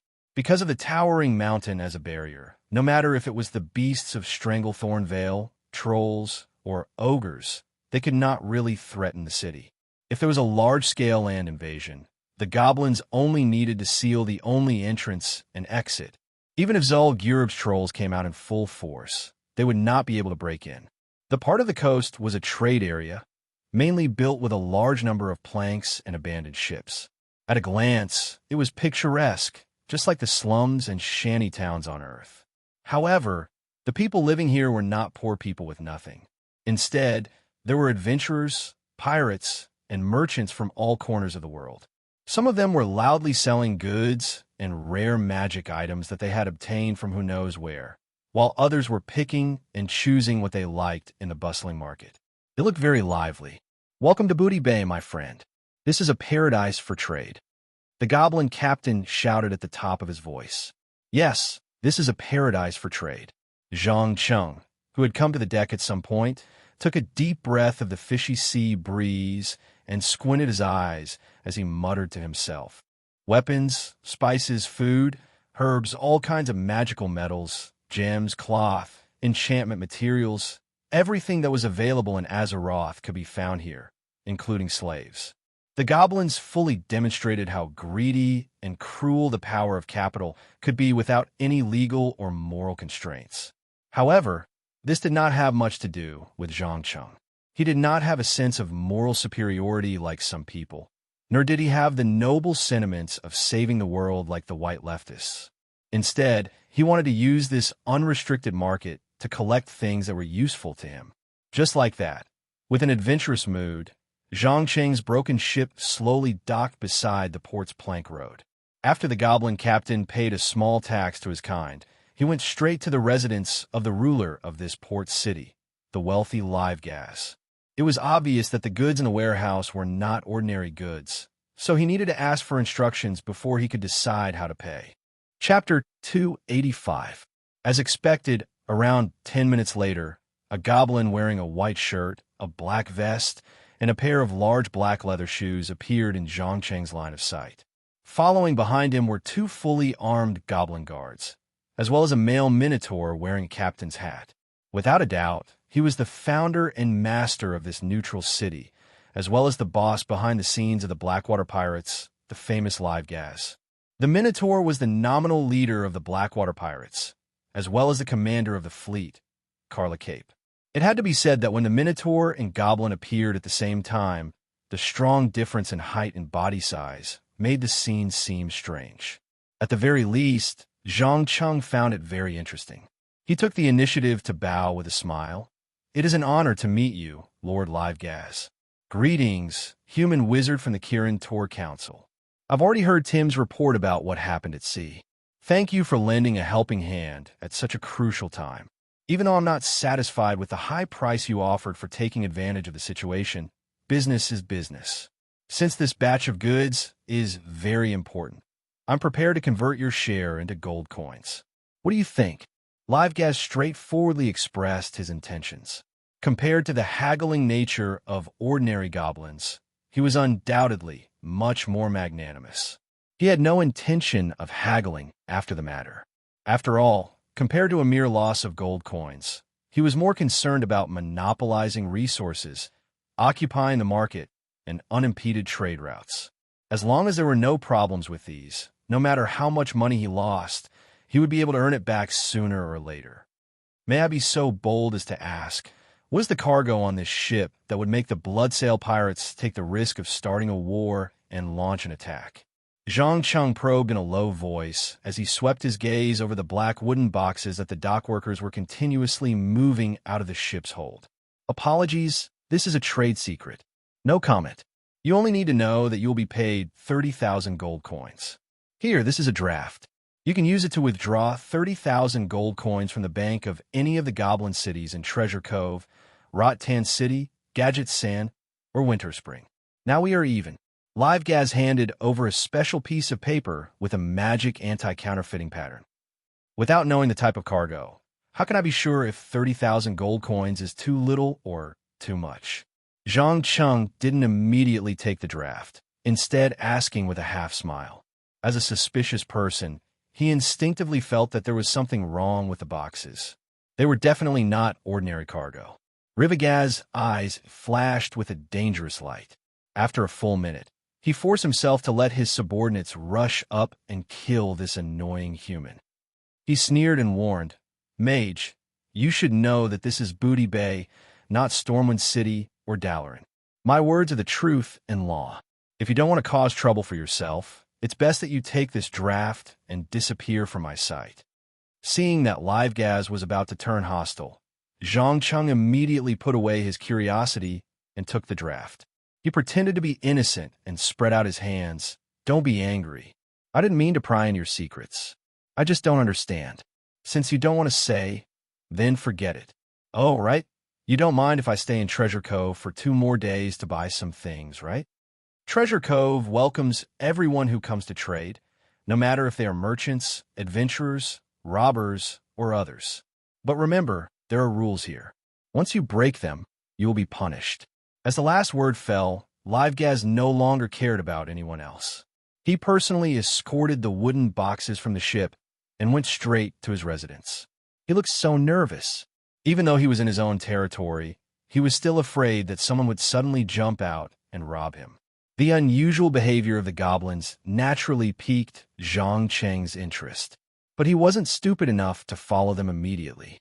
Instead, he acted as if nothing had happened and began to walk around the market. "Hey, mage, I have good staff here. I don't know if you're interested." Before he walked far, a dwarf with a red beard shouted loudly, "Let me see." Zhang Cheng subconsciously stopped and looked at the inconspicuous stall full of small pendants like rings and amulets, as well as weapons and armor. The straightforward dwarf didn't talk nonsense and directly pointed to a staff emitting purple light on his right hand. "Here, this is it. See for yourself. I found it on the corpse of a troll witch doctor. Maybe he snatched it from someone else, or maybe he made it himself. I think it should be worth a lot." As soon as Zhang Cheng held the staff in his hand, he immediately felt that his connection with the arcane energy had become closer. This also meant that the power of the spells he cast would increase. According to the game, the greatest use of this staff was to increase magic damage, greatly increasing the power of all damage spells. It should be known that even in the magic kingdom of Dalaran, equipment and tools that could increase the power of spells were quite rare.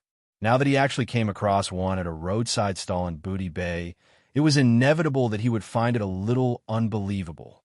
"What's wrong? Is there something wrong with this staff?" the dwarf asked with a puzzled expression as he stroked the big brown bear sitting beside him.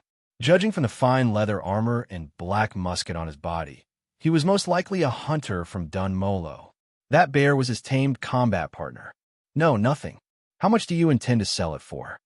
Zhang Cheng quickly shook his head and began to ask for the price.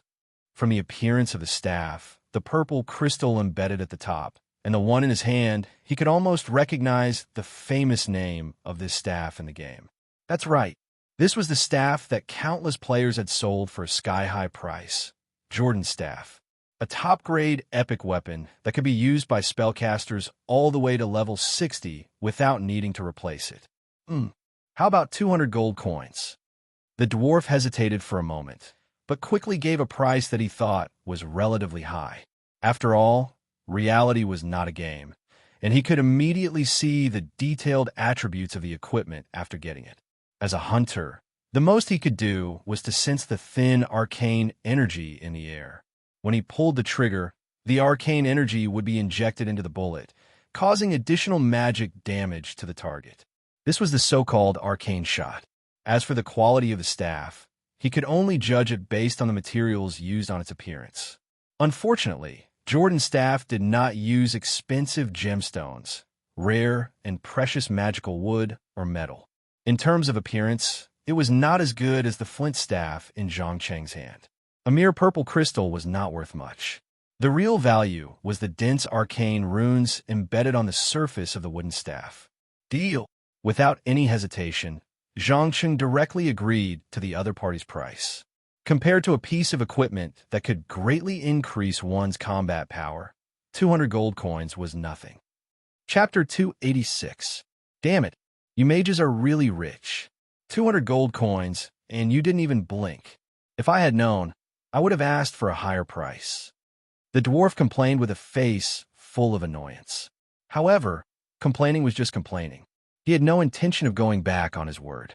Instead, he grabbed another necklace made from the bones and teeth of an unknown animal and said, "Since you're interested in magic items, why don't you buy this as well?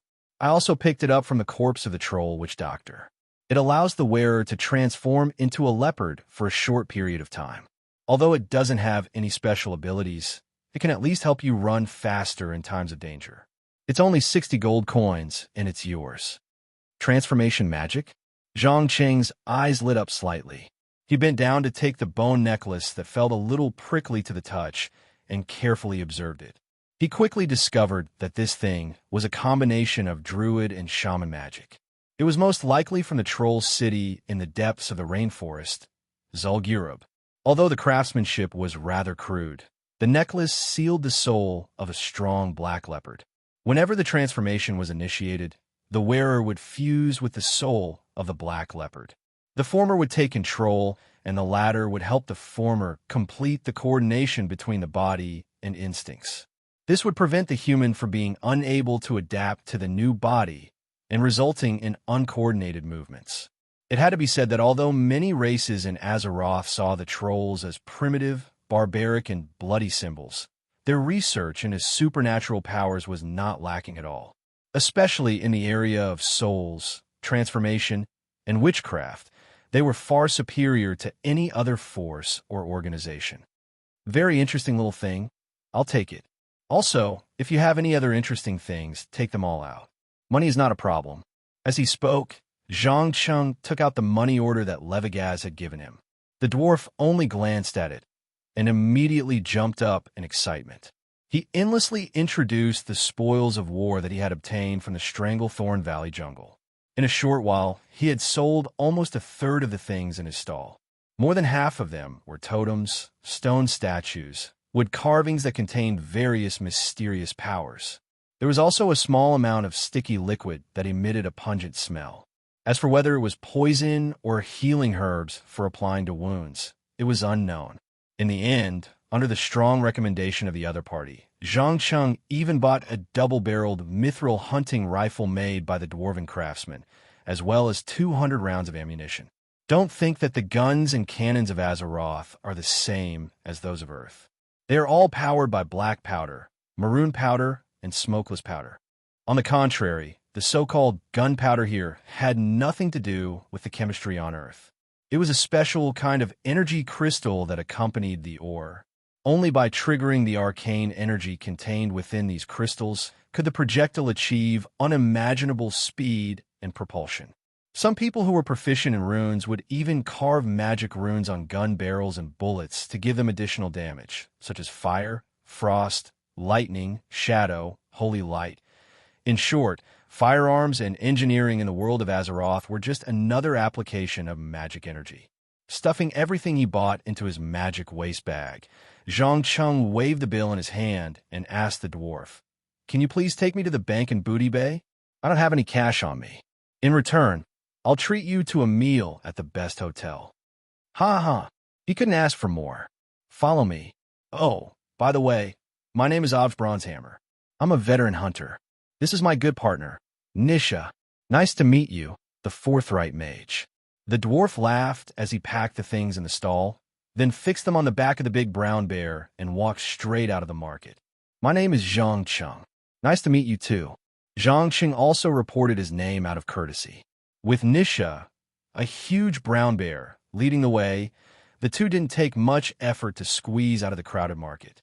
Standing at the dock full of the smell of fish, the dwarf who called himself Bronzehammer raised a stout arm and pointed to a heavily guarded wooden building not far ahead. "Look, that's the Booty Bay Bank. You'd better go alone. I don't want to be questioned by those green-skinned dwarves." "Thank you very much. Please wait here for a moment." After that, Zhang Qing strode toward the office window.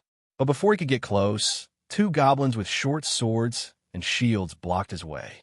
One of them even said with a vigilant face, "Human, please hand over your weapon." According to the law of Booty Bay, no one is allowed to bring weapons near the bank. "Relax, friend. I'm just here to cash a bill of exchange." Zhang Qing raised his hands and shook the special paper with a magical halo in his hands. "Oh God. 1, 10, 100,000, 10,000, 30, 30,000 gold coins. Are my eyes playing tricks on me? The goblin who spoke first widened his eyes and couldn't stop drooling. The other goblin didn't look any better. He pushed his companion away forcefully, squeezed out a smile that he thought was friendly, and bowed pretentiously. "I'm very sorry, honorable sir. I apologize for my colleague's rude behavior just now. Booty Bay Bank welcomes your arrival. We provide the best financial services in all of Azeroth. Whether you want to deposit, withdraw cash, or invest in financial matters, we are your unique choice." "Is that so? Then do I still need to hand over my weapon now?" Zhang Cheng's mouth twitched as he asked. Watching the green dwarf's wonderful performance, he suddenly had the illusion that he had walked into a bank in the 21st century. At least in the bank, the people in charge of all kinds of investments and financial matters had the same attitude as the goblin in front of him. "Hand over my weapon? No, of course not. A good customer like you doesn't need to abide by those laws that are specially set for poor people. In Booty Bay, money is the best law. As long as you have enough money, you can ask Sir Livegaz to change the law at any time." The goblin hurriedly shook his head and explained with a flattering expression, "Money is supreme? This is really an interesting city." Zhang Cheng pursed his lips and muttered to himself in a low voice. Then, he ignored the two goblin guards behind him and handed the draft to the service staff at the counter. After the latter asked for the reflected amount, he quickly went into the vault at the back and dragged out a box full of gold coins. Then, he made a series of complicated amendments to the draft. After everything was done, Zhang Cheng dragged the heavy wooden box out of the bank and shouted at the dwarf, "Obj Bronze Hammer, come help me. I can't carry so many gold coins alone." "Huh, don't worry, I'm coming." The hunter ran over excitedly with his short legs and opened the box. Chapter 287. Zulg Europe. Zhang Cheng keenly caught the keyword, because according to what he knew of the history of Azeroth, the Troll City had not yet appeared in front of the world. To be exact, because the consciousness and soul of the Blood God hacker had not been released, what happened in Zulg Europe was still unknown. What the outside world knew was that in the depths of the jungle in Stranglethorn Vale, there was a series of ruins left by the ancient troll civilization, and that was it. This also meant that not everyone knew that there was a troll city called Zulg Europe hidden in the depths of the rainforest, let alone consciously look for it. Oftbron's Hammer obviously did not know the seriousness of this matter. He squatted on the ground and picked up his own part of the box and stuffed it into the crocodile leather backpack. He replied without raising his head, "Yes, it's Zulg Europe. Some time ago, we received a commission from a mysterious person to go to the depths of the jungle to inquire about information." "It sounds interesting. Can you tell me more about it?" Zhang Cheng gently touched his chin with an expression of interest on his face. "Just in time. Didn't you want to treat me to a big meal? Let's talk while we eat." The dwarf unceremoniously picked up the leather bag stuffed with gold coins and strode toward a chic tavern in the distance. The reason why it was chic was that the tavern itself was rebuilt from a broken sailboat. There was not much gorgeous decoration inside, and the food and drinks were quite ordinary. The only thing worth praising was that it was cheap. Looking at the dwarf stuffing his mouth with a bit of fried fish and steak roasted by unknown animals, Zhang Cheng had no appetite at all. He even quietly pushed the inferior ale in front of him to the side. After eating until he was 80% full, the dwarf burped, picked up the cup, and gulped down all the inferior ale. He wiped the dirt on his beard and said, "Actually, it's nothing much. It's just that more than a month ago, a mysterious person suddenly appeared in Hidden Treasure Bay. He never showed his true face. He only appeared once in a while to recruit passing adventurers to go to the depths of the jungle to inquire about information. Any team or individual who can provide unusual information can get great weapons, equipment, potions, and magic items." Zhang Cheng nodded thoughtfully and asked, "How long is the interval?" "Well, it appears about once every half a month.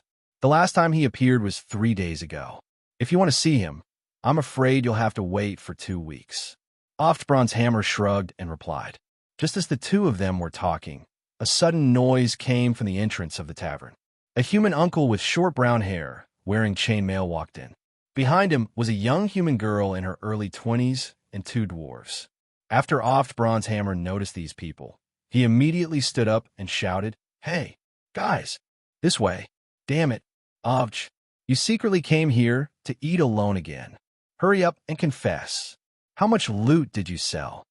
The human uncle rushed over and grabbed the wine jug in the dwarf's hand. He raised his head and poured it into his stomach. The two dwarves didn't even know the meaning of politeness. They directly grabbed the remaining fried fish and ribs on the plate and wolfed them down. "Adam, you bastard, give me back the wine jug. And you guys, that's for Nisha."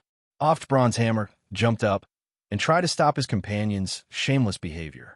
But unfortunately, due to his short legs, he couldn't reach the human uncle who had raised the wine jug high, let alone catch the dwarf who had always been known for his dexterity.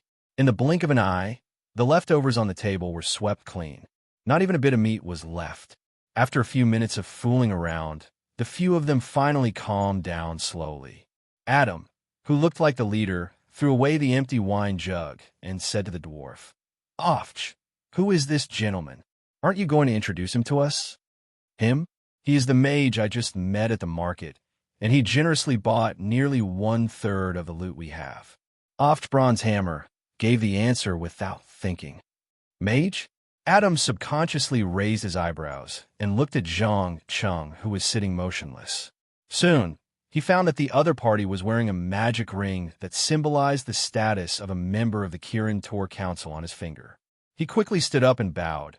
"Hello, sir. I really can't believe that I can see a mage belonging to Dalaran and Booty Bay.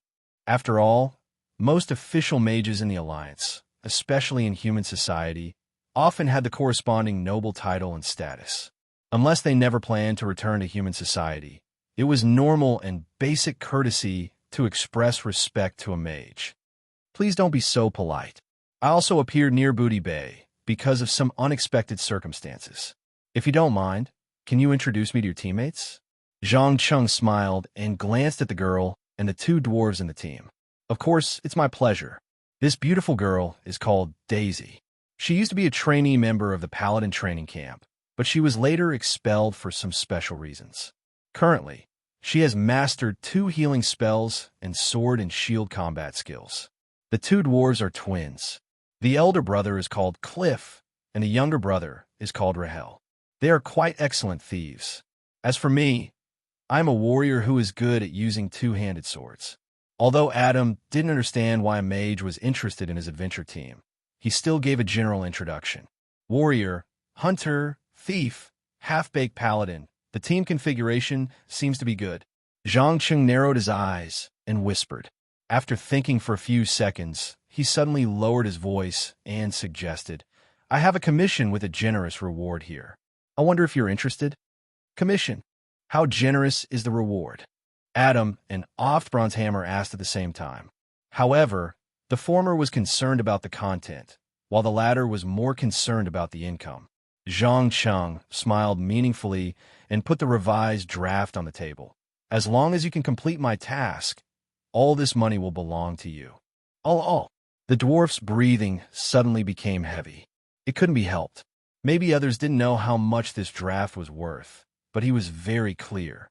Excluding the part taken out, there were a full 26,000 gold coins in it, enough for everyone in the team to share a large sum of money. But Adam wasn't confused by money at all. He interrupted his companion who wanted to reach for the draft and asked with a solemn face, "Mr. Mage, can you tell us the content of the commission first?" Chapter 288. Deep into the night, the originally noisy Booty Bay gradually quieted down. Although there were still many shops operating as usual in the night market, most people had already fallen asleep. Only a few drunken sailors were wandering around aimlessly. Through the small window of the inn, Zhang Chung quietly admired the beautiful night view of the neutral city. After a while, he smiled and said to the restless middle-aged man, "Relax, this matter is not as dangerous as you think. I'm only worried that the 2 little gnomes will do something unexpected." "No, they won't. Although Cliff and Rahel like to play pranks and joke around, they will never mess up serious matters." Adam hurriedly defended his teammates. He didn't know why, but ever since he accepted this lucrative commission, he had a bad premonition, as if something terrible was about to happen. If that's the case, then what are you worried about? I swear, everything I do today is for the Alliance. You should know that the goblins have been secretly providing various war resources under the guise of neutrality, especially the Forsaken in the Undercity. If this batch of goods is related to them, Zhang Cheng deliberately dragged his words. He believed that with Adam's brain, he should be able to realize his subtext. Sure enough, after Adam heard the word Forsaken, his face instantly turned ugly. He lowered his voice and asked, "Sir Mage, you mean that those boxes may contain some Don't say it, as long as you understand." Zhang Cheng put his finger on his lips and made a silent gesture. After all, the matter of the magical plague was still more or less a secret, and it was not suitable for outsiders to know. "I understand. Please rest assured, no matter what happens, we will assist you in completing this commission." Adam patted his chest and promised solemnly. As a veteran who had experienced 2 wars with the orcs and the invasion of the undead scourge, he knew better than anyone the importance of defending the Alliance. Only if the Alliance continued to be united and strong could they ensure the safety of their family and friends and resist all kinds of threats. Of course, this was also the result that Zhang Cheng hoped to see.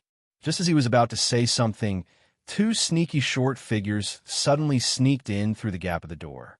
One of them was holding a sealed clay jar. "Cliff, Rahel, how is it? You 2 weren't discovered by the guards, right?" Adam asked nervously. "Uh-huh. We didn't alarm anyone at all. Look, I stole it." As he said this, the slightly taller gnome placed the clay jar on the table. The other gnome was not to be outdone. He waved his jingling money bag and showed off. "Those goblins are as stupid as pigs. They didn't even realize that they lost their wallets. I think maybe we can try to steal the bank vault of Hidden Treasure Bay." "Idiot. The bank vault of Hidden Treasure Bay will trigger the alarm will be triggered before you even get close." Daisy, the gnome, the gnome, the gnome, the gnome, and the gnome, the gnome, the gnome. Zhang Cheng didn't pay attention to these quarrels and cautiously cast a detection spell. In less than a second, a strange black fog appeared on the inconspicuous pot, and at the same time, it exuded an extremely evil and crazy aura. Adam, who sensed the abnormality, quickly closed the doors and windows and asked in a very nervous tone, "Sir Mage, what is it?" "I can't be sure yet, but I think it must be related to forbidden magic." With that, Zhang Cheng pried open a small hole in the sealed clay jar. Instantly, a pungent stench filled the air. Daisy, who always liked to be clean, quickly covered her nose and mouth, forcing herself not to vomit her dinner. "Oh, damn it. They can't have transported a pile of fermented feces, right?" Oft Hammer complained loudly as he retreated a few steps. As for his combat partner, with a keen sense of smell, Nisha the brown bear, she had already run to the bedside and stuffed her huge head into the quilt. Zhang Cheng held his breath and ignored the pungent stench.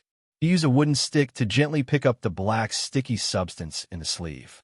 After a few minutes, he muttered to himself, "Razor swamp bat feces and the blood of the wild boar people who have fallen into madness? What a wonderful combination." It seems that the Royal Potion Masters Association has a new idea. There is no doubt that the Forsaken had never given up on in-depth research on the more destructive plague. This time, they set their sights on the Razor Highlands and the swamp.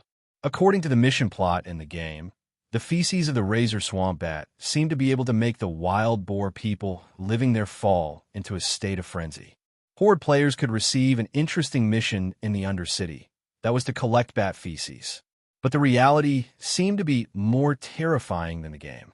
The Royal Potion Masters Association directly purchased a large number of affected wild boar people's blood and bat feces through the greedy goblins. The number of 50 black wooden boxes was enough for them to extract the substance they wanted and then add it to the magic plague to launch an attack on the Alliance army entrenched in the Earthy Highlands or the scourge of the Eastern Plague. Sir Mage, seeing that the other party was lost in thought for a long time without responding, Adam couldn't help but call out, "Oh, I'm fine. Let's end the commission here and leave the rest to me." Don't forget to send this jar back. It's best not to let the goblins notice that something is missing." As the last word fell, Zhang Cheng put the bill on the table without hesitation and then activated the teleportation rune. Under the gaze of several pairs of eyes, he disappeared into the air. After he left for more than 30 seconds, the dwarf finally came back to his senses. He grabbed the bill and shouted excitedly, "My God, 26,000 gold coins are in our hands, just like that. Is today our lucky day?" "Adam, I think something is wrong." Daisy was not blinded by the huge amount of money and lowered her voice to remind the leader. The latter nodded without hesitation. "I know. Tomorrow at dawn, we will cash this bill and then leave Booty Bay by boat to the wetlands. Remember, no one is allowed to say anything about what happened today."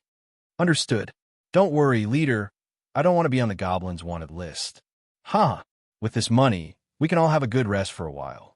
Just as the adventure team was intensely discussing how to distribute the sudden windfall, Zhang Cheng had crossed the entire eastern continent and appeared in Dalaran's teleportation room.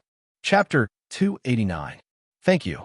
Can I trouble you to tell me the current location of the great mage, Anselm Ruiniverver? I have a very important matter to report to him." Zhang Cheng pretended to be serious as he inquired.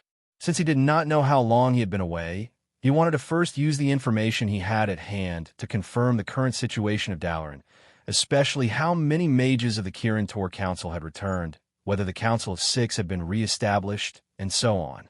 The mage on duty obviously hesitated for a moment, but still answered truthfully, "His Excellency the Great Mage is now in the Central Tower, talking to a special envoy from Stormwind City.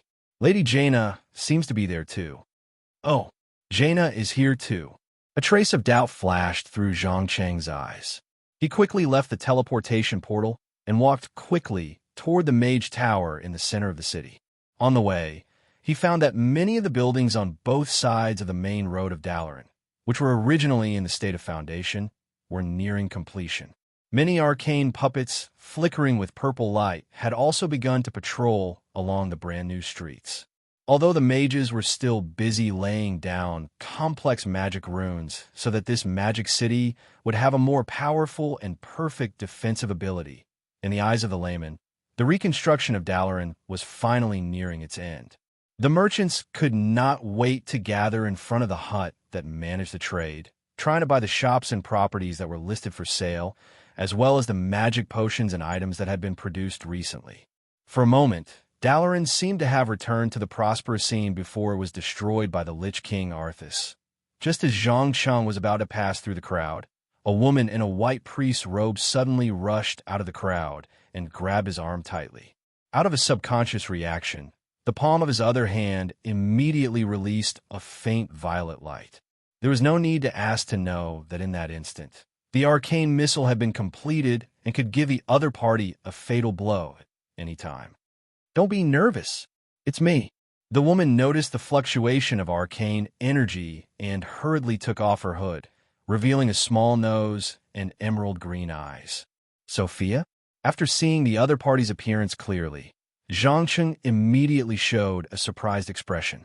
The beautiful female assassin that belonged to the syndicate was dressed like a nun. The white robe that symbolized purity and nobility covered her curvaceous body. Her short black hair had grown longer and was draped over her shoulders. If the two of them weren't so close to each other and he could feel the dagger hidden under the white robe, he wouldn't have recognized her. "Damn it, my name is Nancy now. Remember, don't talk, follow me." Sophia did not allow him to explain and dragged Zhang Cheng into an empty alley not far away.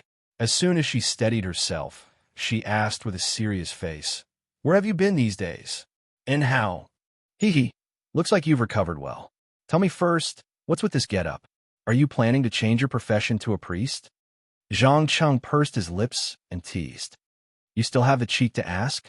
If you hadn't left me alone in the Holy Light Chapel, I wouldn't have been forced to wear this disgusting outfit and smile every day to spread the faith of the so-called Holy Light."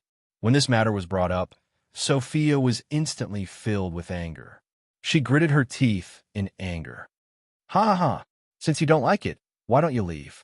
I believe that the priests of the Holy Light Chapel won't force others to work for them. Also, what's with the dagger fastened to the outside of your thigh? Could it be that there's still danger in Dalaran? Zhang Cheng glanced meaningfully at the protruding part of the female assassin's robe. Sophia rolled her eyes in annoyance and explained, "Perhaps Dalaran is very safe for you, but it's not safe for me at all. Did you know that a group of mysterious fellows from Stormwind City have been asking around for information about the Syndicate? I suspect that they're from the MI7. HM, are you sure?" A strange look flashed in Zhang Cheng's eyes. He wasn't sure why this intelligence gathering and assassination organization that belonged to the Stormwind Kingdom suddenly appeared in Dalaran. Was it because of Varian Rin's disappearance? Or did the dangerous experiments of the Forsaken Ones attract the attention of Matthias Shore? I'm not sure. I only know that they're the most elite thieves. I definitely wouldn't mistake the smell of my own kind. Why else do you think I'm so nervous? As she spoke, Sophia kept looking at the shadows around the alley, as if an assassin with a sharp blade could jump out at any time. Zhang Cheng didn't mind her slightly nervous behavior. He rubbed his chin and thought for about 2 to 3 minutes. Then, he muttered to himself in a voice that only he could hear, "That thing has finally happened. Looks like I've returned at the right time." "What thing? What happened?" Sophia asked impatiently. "No, it's nothing. At least it has nothing to do with the Syndicate. You can continue to play the role of a nun for a few days. I'll send you away after I've dealt with the trouble at hand." After saying that, Zhang Cheng mimicked the actions of the believers of the holy light in the world of Azeroth. He bent down and gently kissed the back of the female assassin's hand. Then, he quickly walked out of the alley and disappeared into the deep entrance of the central tower. Unlike the last time he came, he found that the originally empty hall was filled with many unfamiliar faces. Some of them were even high elves with pointy ears. Obviously, with the reconstruction of Dalaran, more and more living mages rushed back from all over the world, intending to restore the glory of the magic kingdom of the past. As an outsider, Zhang Cheng didn't take the initiative to greet anyone. He just maintained a reserved smile and walked into the meeting room at the top of the tower alone. But before he pushed the door open and walked in, he heard a middle-aged man's deep and magnetic voice from the crack of the door. "Miss Jaina Proudmoore, if you hadn't come to invite His Majesty to meet with the chief of the tribe, how would all of this have happened? Now, please tell me, how should I explain the disappearance of his father to Prince Anduin? How should I explain to the subjects of the Stormwind Kingdom that the disappearance of their respected king has nothing to do with the Horde? Matthias, you have to believe me. Varian's disappearance is a conspiracy to provoke a war between the Horde and the Alliance. Thrall is definitely not involved. What we need now is not to blame each other, but to calm down and find out the real culprit. Also, didn't you just say that the Defias Brotherhood seems to be involved?" Jaina's voice followed closely behind. Chapter 290. Barbaric? Is this how you evaluate our allies in the Battle of Mount Hyjal? Don't forget, without their help, Archimonde the Corruptor would have destroyed the entire world, and no one in Azeroth would be spared. As for the explanation, I will give you an explanation sooner or later. No matter who is behind the conspiracy, he will personally taste my anger. Before Jaina could finish her words, she suddenly felt arcane energy faintly emerging outside the conference room. She immediately frowned and asked loudly, "Who is it? Who is outside?" "I'm sorry, madam. I didn't mean to eavesdrop on your conversation, but I have something very important to report to the Great Wizard." With that, Zhang Cheng pushed the door open and walked in, bowing to everyone in the room. After the bow, he began to look at the short-haired man in his 30s standing opposite Jaina. There were not too many gorgeous decorations, nor expensive necklaces and rings. This envoy from Stormwind City only wore an inconspicuous black leather armor, and there was a sharp blade hanging from his belt that could be considered a long dagger or a short sword. The only noteworthy thing was his eyes, which were like stars in the night, as if he could see through a person from the inside out in an instant. There was no doubt that this man, who was called Matthias by Jaina, was the famous leader of MI7 in the game, the legendary assassin of a generation, Matthias Shore. Although the reputation of this big shot was not as resounding as the tragic protagonist Arthas. Nor was he a hero who saved Azeroth like Thrall, Tyrant, Malfurion, etc. What he did was not much worse than the people before him, or even better. If the Regent Bolvar for Dragon was the stabilizing force that stabilized the turbulent situation in the Stormwind Kingdom during Varian's disappearance, then Matthias Shore was the hero who constantly fought against the princess of the Black Dragon, Onyxia in the dark, to ensure that the royal power was not usurped. Although this dangerous game was rarely known to outsiders, it was still shown through a series of missions in the game. Zhang, when did you come back? Where did you suddenly disappear to? Archmage Ansram Ruin-of-Ever frowned and asked. Although Dalaran had never restricted the freedom of mages, this sudden appearance and disappearance still aroused his suspicions. I'm very sorry, Master. There was a small accident when I was doing an experiment. As a result, I was teleported to a completely unfamiliar place. It wasn't easy for me to escape.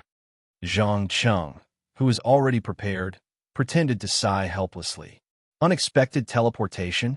I have already warned you that the space around Dalaran is very unstable, so do not conduct such dangerous experiments outside of the Wizard Tower. Forget it. Tell me, what did you find this time? Ansram Ruin-Wilver shook his head noncommittally.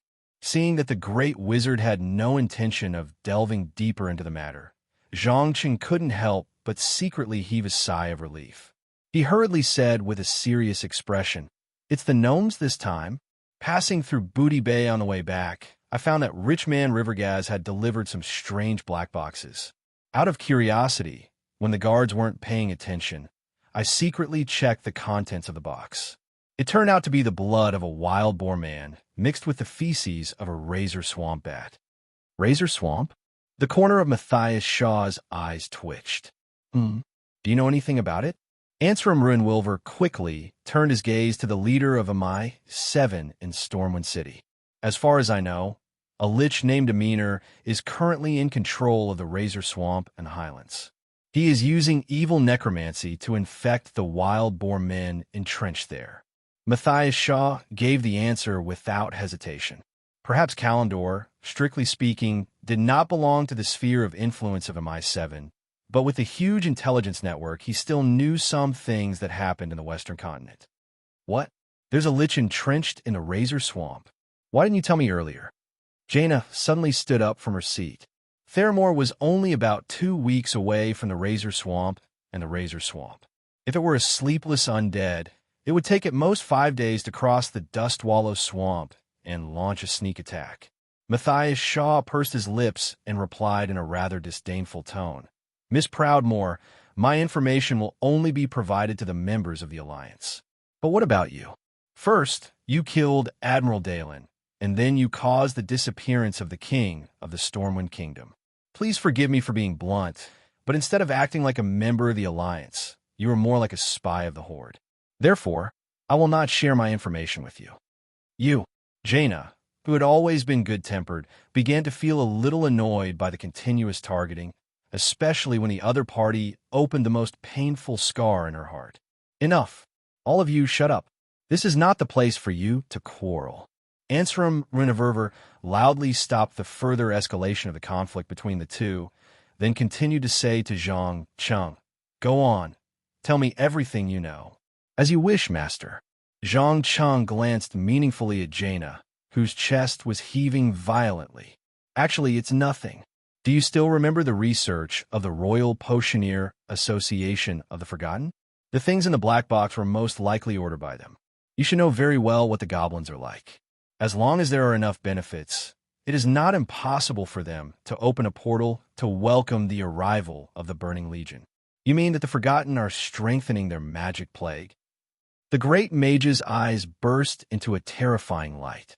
"Yes, to be exact, they have never given up. You have to understand that for a group of living dead, they can't experience any happiness at all. Instead, they're tortured by the memories of their lives all the time. The only thing that drives them to live is revenge at all costs." Zhang Cheng emphasized firmly. Perhaps in the eyes of many alliances, the number of Forgotten led by the Dark Queen was small, and they were constantly suppressed by the Scarlet Crusade and the Scourge Legion. They couldn't do anything at all. But as a transmigrator, he was very clear about how terrifying this group of crazy Avengers was. What's more, there was an unscrupulous dreadlord in Undercity. If there was a period when the Forgotten's behavior was the most insane, it was undoubtedly now. Of course, as an executioner who slaughtered tens of thousands of civilians, Zhang Cheng didn't feel that he was qualified to evaluate the behavior of the Dark Queen. The only thing he wanted to do was to ensure that the Alliance could have a slight upper hand in the future confrontation so that he could better use this system to his advantage.